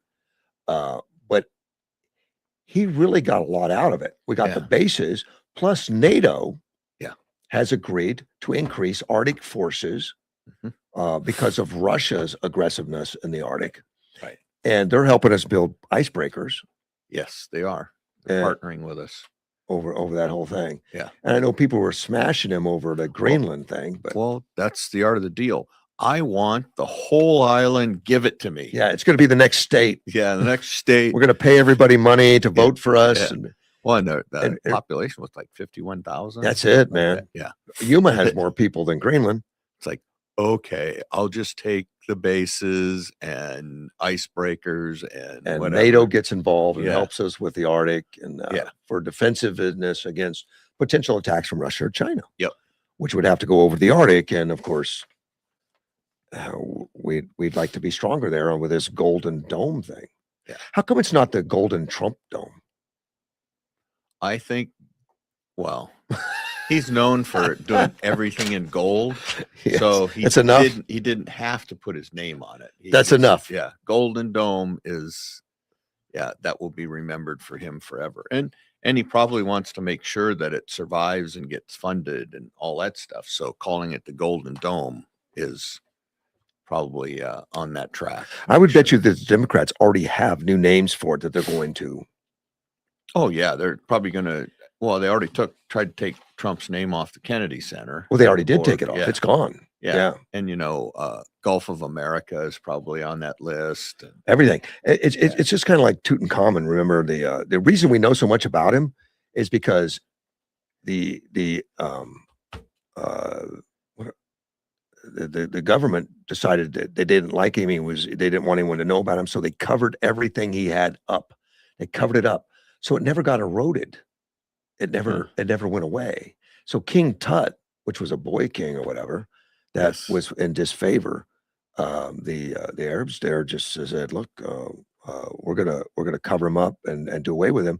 That's the reason we know so much about him, because they hid it all. Yeah. Well, I think he's going to be the King Tut. They're gonna do all they can. Yeah. To scratch his name, take him off. Yeah. Well, I am very hopeful. Looking at the Democrat lineup and the Republican lineup between J.D. Vance and Rubio, they are both of them are dynamic and amazing. I just cannot see somebody in the Kamala is trying to play up to the communists now. Yes, she is. Yeah. I just can't believe that Kamala could beat one of those two. But if either one, Rubio or Vance, wins, is MAGA dead? No. Good. I don't think MAGA, people are saying that MAGA is Trump, Trump is MAGA. It's not. I don't think so. I mean, Trump definitely kicked it off. Trump definitely put it forward. But it's actually, it's Reagan's deal was Make America Great Again. Reagan started that. His campaign buttons were all "Make America Great Again." Yeah. And it's just a re-embracing of the values, populist values, and and that's founding values. yeah, and rallying the base and independence, Yeah. and that's the word we use for Republicans was patriotic, Yeah. and that's the difference in the two parties right now. But right now, if the left says MAGA, it's like, oh, it's one of those MAGAs, Well, it's the like same it's a- thing. Same what thing is with that all about? Same thing with the flag. Somebody has a flag out. Oh, they're Republican. But That's very helpful when you're knocking on doors. I know. I know you told me that. Just only knock on the ones with the flags on them. Flags are probably you get those Republicans. Yeah. Which it shouldn't be that way. No, it should not. It should be everybody's the same. I'm digging into my stack. Uh-oh. We're going deep. Yeah. Oh, Iran. We need to talk about that for a minute. Okay. It changes every day. It does. And they're in a ceasefire right now, which means they just slow down. Yeah. Well, I already gave you my handicap. It has between 0% and 1% being successful. Yeah. Well, with Iran. I mean, then why does JD and Trump and everybody keep coming out to very successful talks? Very successful talks. Well, because they're not stupid people. Well, because when they talk to them in those, it's like, yeah, yes. And then they walk out of the thing and they go, no. Well, but they can't agree with themselves. The clerics got together the other day to say that Trump needed to be killed, assassinated, but they only had 66 of the 88 sign off on it. I mean, that's a big percentage. Yeah. But you would think that they're in unison or want to show a unified front. They didn't care. So they're going to be down to 22 clerics now? Maybe. After the next bombing? Yeah, I'm sure we got the names and the addresses. I'm sure we do. Do you believe Trump when he says, I don't really care what they do. I bombed them. I'll do it again. Yes, I do. I do too. I think they do. I think that's the whole thing. Yeah. And I think his whole negotiations is like, look, I'm going to give them a chance. And if there's a screw up in this whole thing, it's going to be on them because I'm giving them every chance in the world. I got all the other Middle East countries aligned with us, and I'm just giving them every chance to go for peace and change their ways. Yeah. And if they don't, then it's like, okay, I'll bomb them. They wanted a nuclear bomb, and what a nuclear bomb does for countries that do have them is it's a great deterrent that you don't want to attack somebody with a nuclear bomb, right? And then that's what they were looking for. And that's why Ukraine made a huge mistake when they gave it up. Yeah. Well, they got an assurance from the United States and Russia that we'd never hurt you. Yes. And then we both lied. Yeah. We didn't protect them, and Russia attacked them. Yep. That's right. Well, Joe Biden was in office. Yeah, well, of course. But anyway, Victor David Hansen mentioned the other day that they don't have a nuclear bomb deterrent, but they realize they do with the Strait of Hormuz got something that equally can threaten the whole world. And that's something they're desperately trying to hold on to. And Trump has done an amazing thing to take it away from them, not by blowing them up or trying to land troops to rout them out and all that kind of stuff, but by blocking them at the same time. Yeah. You want to block, we'll block. That was a brilliant move. Well, and at this date right now, the Hormuz is open, and Iran can sell their oil right now under the current ceasefire. And can't so anybody else, but still, they want to put in and institute this checkpoint to where you have to get paperwork. They're not going to charge you yet, but you have to get permission to go through the trade, and you have to use the route that we say you have to use. Which there's a center in the center of the Hormuz. It's an international. The north would be, of course, an Iranian territory, and then Oman territory on the southern. Mm-hmm. Well, they've been going on the southern route, right, with the U.S. Navy protecting them, and they just put out a threat again just yesterday that you must check with us and use where we say you have to go, or we will be consequences and you'll pay a price. So, I mean, they're not giving up. I mean, they're just kind of relentlessly just irritating. Yeah. Well, and that's why I think we're going to end up bombing them again. But I think if we end up bombing them again, that we can keep the strait open while we conduct that, because they'll be so they'll be so on the defensive that they won't be able to reach out that, and the ships can turn off their transponders. That was just what they've been doing. Yeah, and I don't think Iran can track them. Now China might be able to give them information, but Well, that's been the rumor. I don't think China would even do that. But well, never know. They've been accused of Russia or China giving information on the exact places to target our bases, like in Kuwait and stuff. Yeah, and United and UAE and stuff is Yep. exact locations and airplane, because that's satellite type information. They don't have that, but China and Russia do. Yeah, they have that kind of information. But Yeah. when we attacked them, they shot that boat, that ship, what, 5 days ago, 6 days ago, Yeah. or more. So I heard that only China is the only one that's buying Iranian oil right now. That's something I heard on the news. So I don't know if that's true or not. I don't know, but China was heavily dependent on them. In fact, that hurt China more than anything. Yeah. To have the oil not go through. I have no idea, but China's been a friend, and Russia, but Russia's on again, off again. I don't know where they stand. They signed a pact together, apparently, Iran and Russia. Well, when the United States and Israel attacked, Russia was supposed to come to their aid.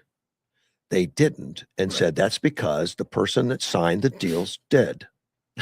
That was the Ayatollah. Yeah. Yeah, he died in the first bomb. Well, then the deal's off. Yep.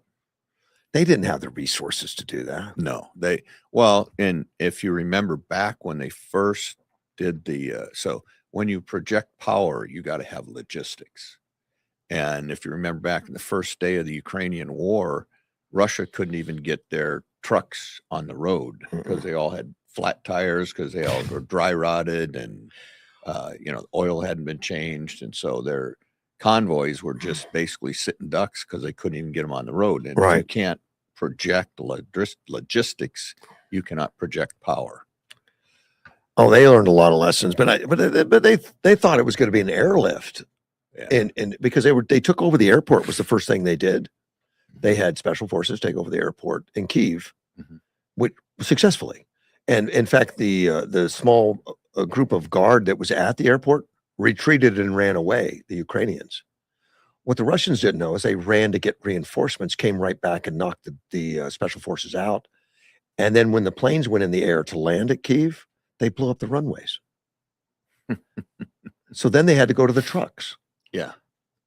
Otherwise, they were airlifting all of the stuff right into Kyiv, and the airport's outside the town. It's kind of isolated, and they were going to make that a command center.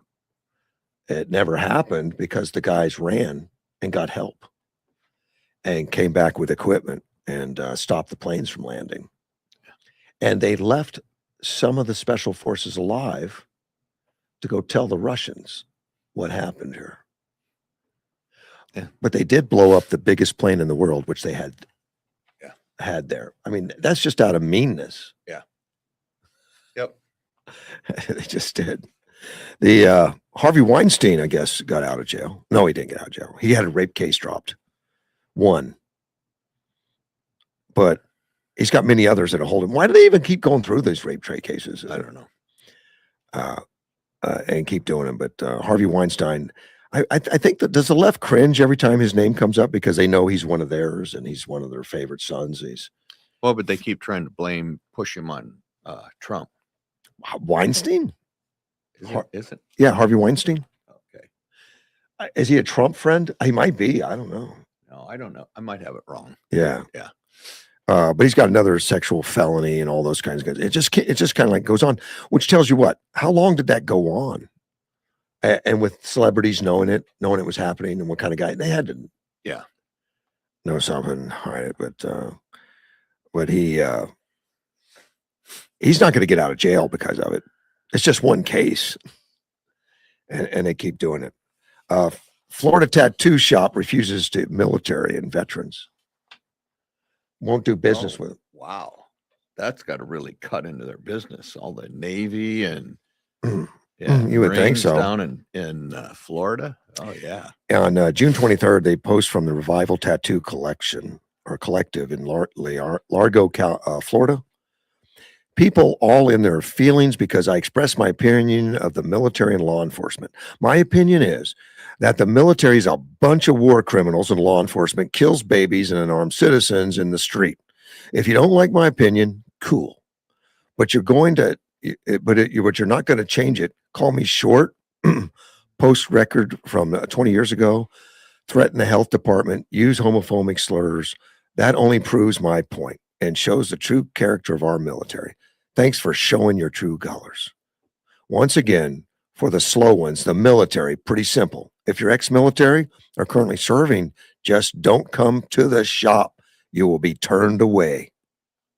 So that was from the former business owner. He's the business owner as far as I know. Bobby for long. Martinson. And he's a tattooist and a sign painter, script, black letter, and custom topography on skin. He treats every word as architecture, measured, weighted, and built to live a lifetime. And he hates the military because you're baby killers, And Greg. cops. And cops. And cops. Yeah. How's this guy in? I don't know. Is there enough outlaws that want tattoos to keep him in business? I don't know. Does he have prison visiting? I don't know. Prison tattoos are quite a bit different. But you know, you talk about the left being hatred and all that, which I agree with you, but it's becoming more and more explosive in social media and more open. And we say out loud now things they used to say in private. Yeah. Yep. They don't care who Yeah. hears it anymore. Yeah. They're going to hate it out loud. Yep. One woman agreed with him, though. She wrote, military preys on underprivileged youth by luring them into with promises to pay for college. It makes it sound like it's their only opportunity to get ahead in life. ACAB is an abbreviation for all cops are, I can't say it. Yeah. But where does this hate come from? Well, I told you what my definition was, Yeah. and it's just, you know, it's sad. And, you know, I'm hoping that there are some Democrats out there that can take their party back. Cause as of right now, I think they've already lost their party. You know, we'll see what happens in the midterms and in 28, but Well- I can't see this. You know, the Democrats are going to point to these things as being outliers, and these are just, you know, crazy, a few crazy people or something like that. Republicans have them too. We do. Where? Not crazy like that, but we Where- do who? have some crazy though. I We don't- have, well, we had the Tea Party, but Tea Party wasn't really crazy. No, they were very much taxed enough was- already. it We're was- tired of taxes. Yeah, small government. They didn't burn any buildings or throw No, Molotov no. cocktails or hate No. cops. No. But they were definitely starting a movement, a real movement across the nation Mhm. of tax They enough did. already, and we had too They did. much. And And we- actually, I think then the party came together. Right, it did, and even though a lot of old time Republicans like McCain and everything, and I like McCain. I'm not trashing McCain, Yeah. but McCain did not like the Tea Party. Called them wacko birds. Yeah. And I talked to him. I said, "You call me a wacko bird?" You know, but he didn't think it was good for the party because he was more of a good old boy in that system, and Yeah. he didn't like Trump, obviously. Right.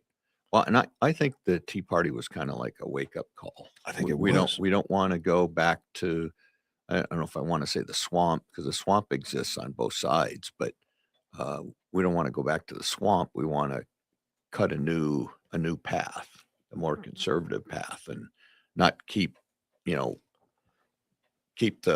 deficit going up and up and up. We want to go on a new path, and some of the things have been achieved and some of them have not. Right. But Well, the Tea Party was definitely grassroots, 100%. Not like a lot of the Democrat things that are bought and paid for and Paid. organized. yes, And it being grassroots was really there was no one Tea Party. There was no one idea what it means. Mhm. It was they used the same playbook, which was conservative values. But then the Republicans, uh, they tried to organize it, and they did a rig rally bus calling it the Tea Party and tried to bring them all together under one, and that kind of broke it up because Yeah. it didn't. They didn't want to be that. I mean, the Tea Party wanted to be independent. Yeah. And and they still exist, obviously, in Yuma and stuff. But I don't know what percentage are still around that started. I would doubt Started that. the Tea Party. Not many. I mean, the Tea Party here has survived, but there's not many But they- around the country. But they found a way to continue to Yeah. Well, be we all, relevant. yeah. Well, as you know, 24, we all work together. We're on the Yeah. same mission, same thing. We Right. believe in the same things. There's not the separation between the Tea Party and the Republican Party that there used to be. And we have Turning No. Point. I don't think there was ever a big separation, but there wasn't any attempt to collaborate or whatever. Mhm. But they started. You started that. Yeah, well, that's why I just collaborate. wanted all of us to work together because it's like, look, Yeah. we're Mm. probably 99.9%. We are in 100% agreement. The the Turning Point and the Musk thing and the Trump deal that got out into these communities all worked together. Yeah. Or we all knew each other and we all worked together at little different missions, all of us, but Mhm. collaborated a little bit and Yeah. and did a great. I hope that doesn't go away. I hope that continues to resurface. I don't know what Turning Point's doing right now. Kind of the same things. I mean, I'm not involved and is in touch with all the things that are Uh-huh. going on. I don't know if Bill is or if Tanya is or what. I don't know. A little bit. They came to one of our meetings just recently because they were there with I think Yeah. Warren Peterson or something. Yeah, They came- they've been there a couple of Yeah. times, I think, just a couple of representatives. Yeah. yeah, which was kind of nice to have them in and whatever. I mean, Charlie Kirk was such a moving force and such a guy. I don't know that they've got the leadership in Turning Point that replaces that. I don't know if anyone ever can. Like that's like replacing a Rush Limbaugh or a Donald Trump or something. Yeah. Kind of unique personality that to fill those shoes is kind of tough. Yeah. I mean, the organization is still pressing forward, but they don't have, The Charlie Cook type. they don't have a Charlie.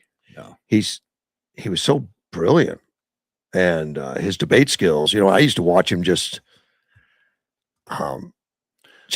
to get ideas on debate skills and stuff like that. And I'd like to critique and look at that. And I'm like, wow, and his knowledge base. I mean, he's quoting things. He quote this from the Bible, and he quotes this from some. he doesn't need technical notes. things. Yeah, it's just like, okay, is there anything you've done? I loved it when he went to college there in England. I can't remember which one where it was, but prestigious Cambridge, probably. Yeah. And to debate, and it came up that you don't have an education, which is a great subject for him. I mean, Yeah. that's great. That's Yeah. fine because it's not formalized. Right. Because he dropped out of college. Yeah, but it's like I read every book in your library. Yeah. It's like, okay. And he starts quoting stuff and so that does kind of just. I think I saw that, and I think he pretty much blew him away. Oh, he did. Yeah. He absolutely won the day, and the English to me when they're at that level or something sounds smug and all. Yeah. And maybe it's just me thinking it sounds smug. Maybe they are, maybe they aren't. I don't know. But he just cut right through it all. Great debater, and they kept trying to trip him up with their liberal ideas and stuff, and it just never got a foothold. Didn't work. Yeah. Oh gosh, no. When we were saying where's the Republican outliers that are crazy, Ann brought up the Proud Boys are an extreme nut right wingers. She might be right. I don't know. I mean, I've heard their name a lot. I don't really know what they're about, though. Well, I knew very little, but they got they got in trouble early on, and the FBI went after them and all kinds of stuff. But at the same time, they were doing the J6s that weren't really doing anything. So I don't know if it was a reason, but they would show up as an anti-protest group, a protest the protesters. Mm-hmm. And, they usually would get into a little mix up with them. How radical they were in their ideals, I don't know. But they were unafraid to go face, the people bashing common sense stuff. And I would have to look. But the Proud Boys, they were conservative, I think. They were conservative, but yeah, I'm sure. they would be anti. Were they calling them a racist organization? Or? They did, but of course they were organized by Mexican and blacks and stuff like that. Yeah, that's right. They had a little bit of everything in there. They were not anti-race. In fact, they didn't see race, which people call racist. You know that? Yeah, I know. If you say I don't see race, well, then you're a racist. Yeah. Well, that defies definition.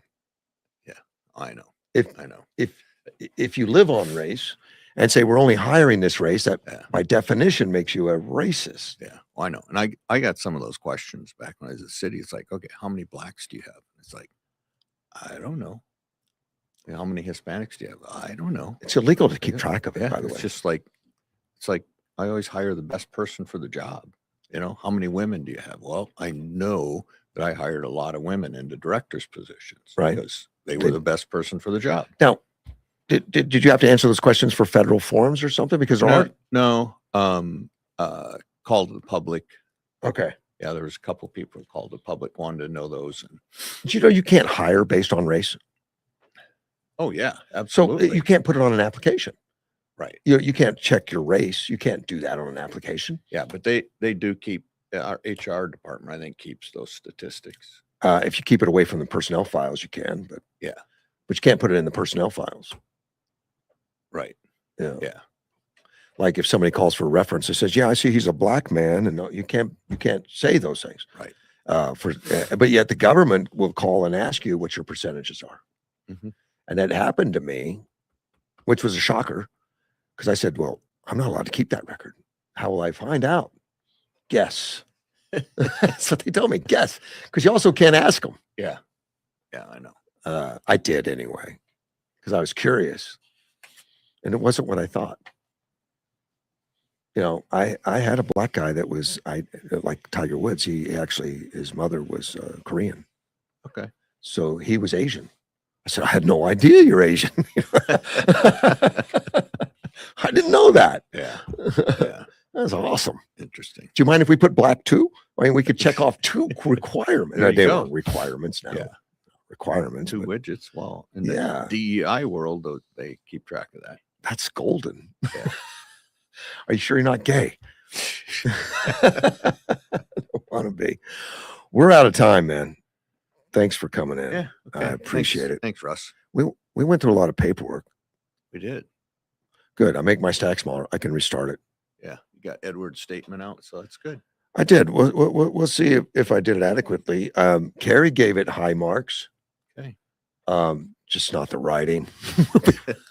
I'll see you on Monday. Have a great 4th of July. It's coming up tomorrow.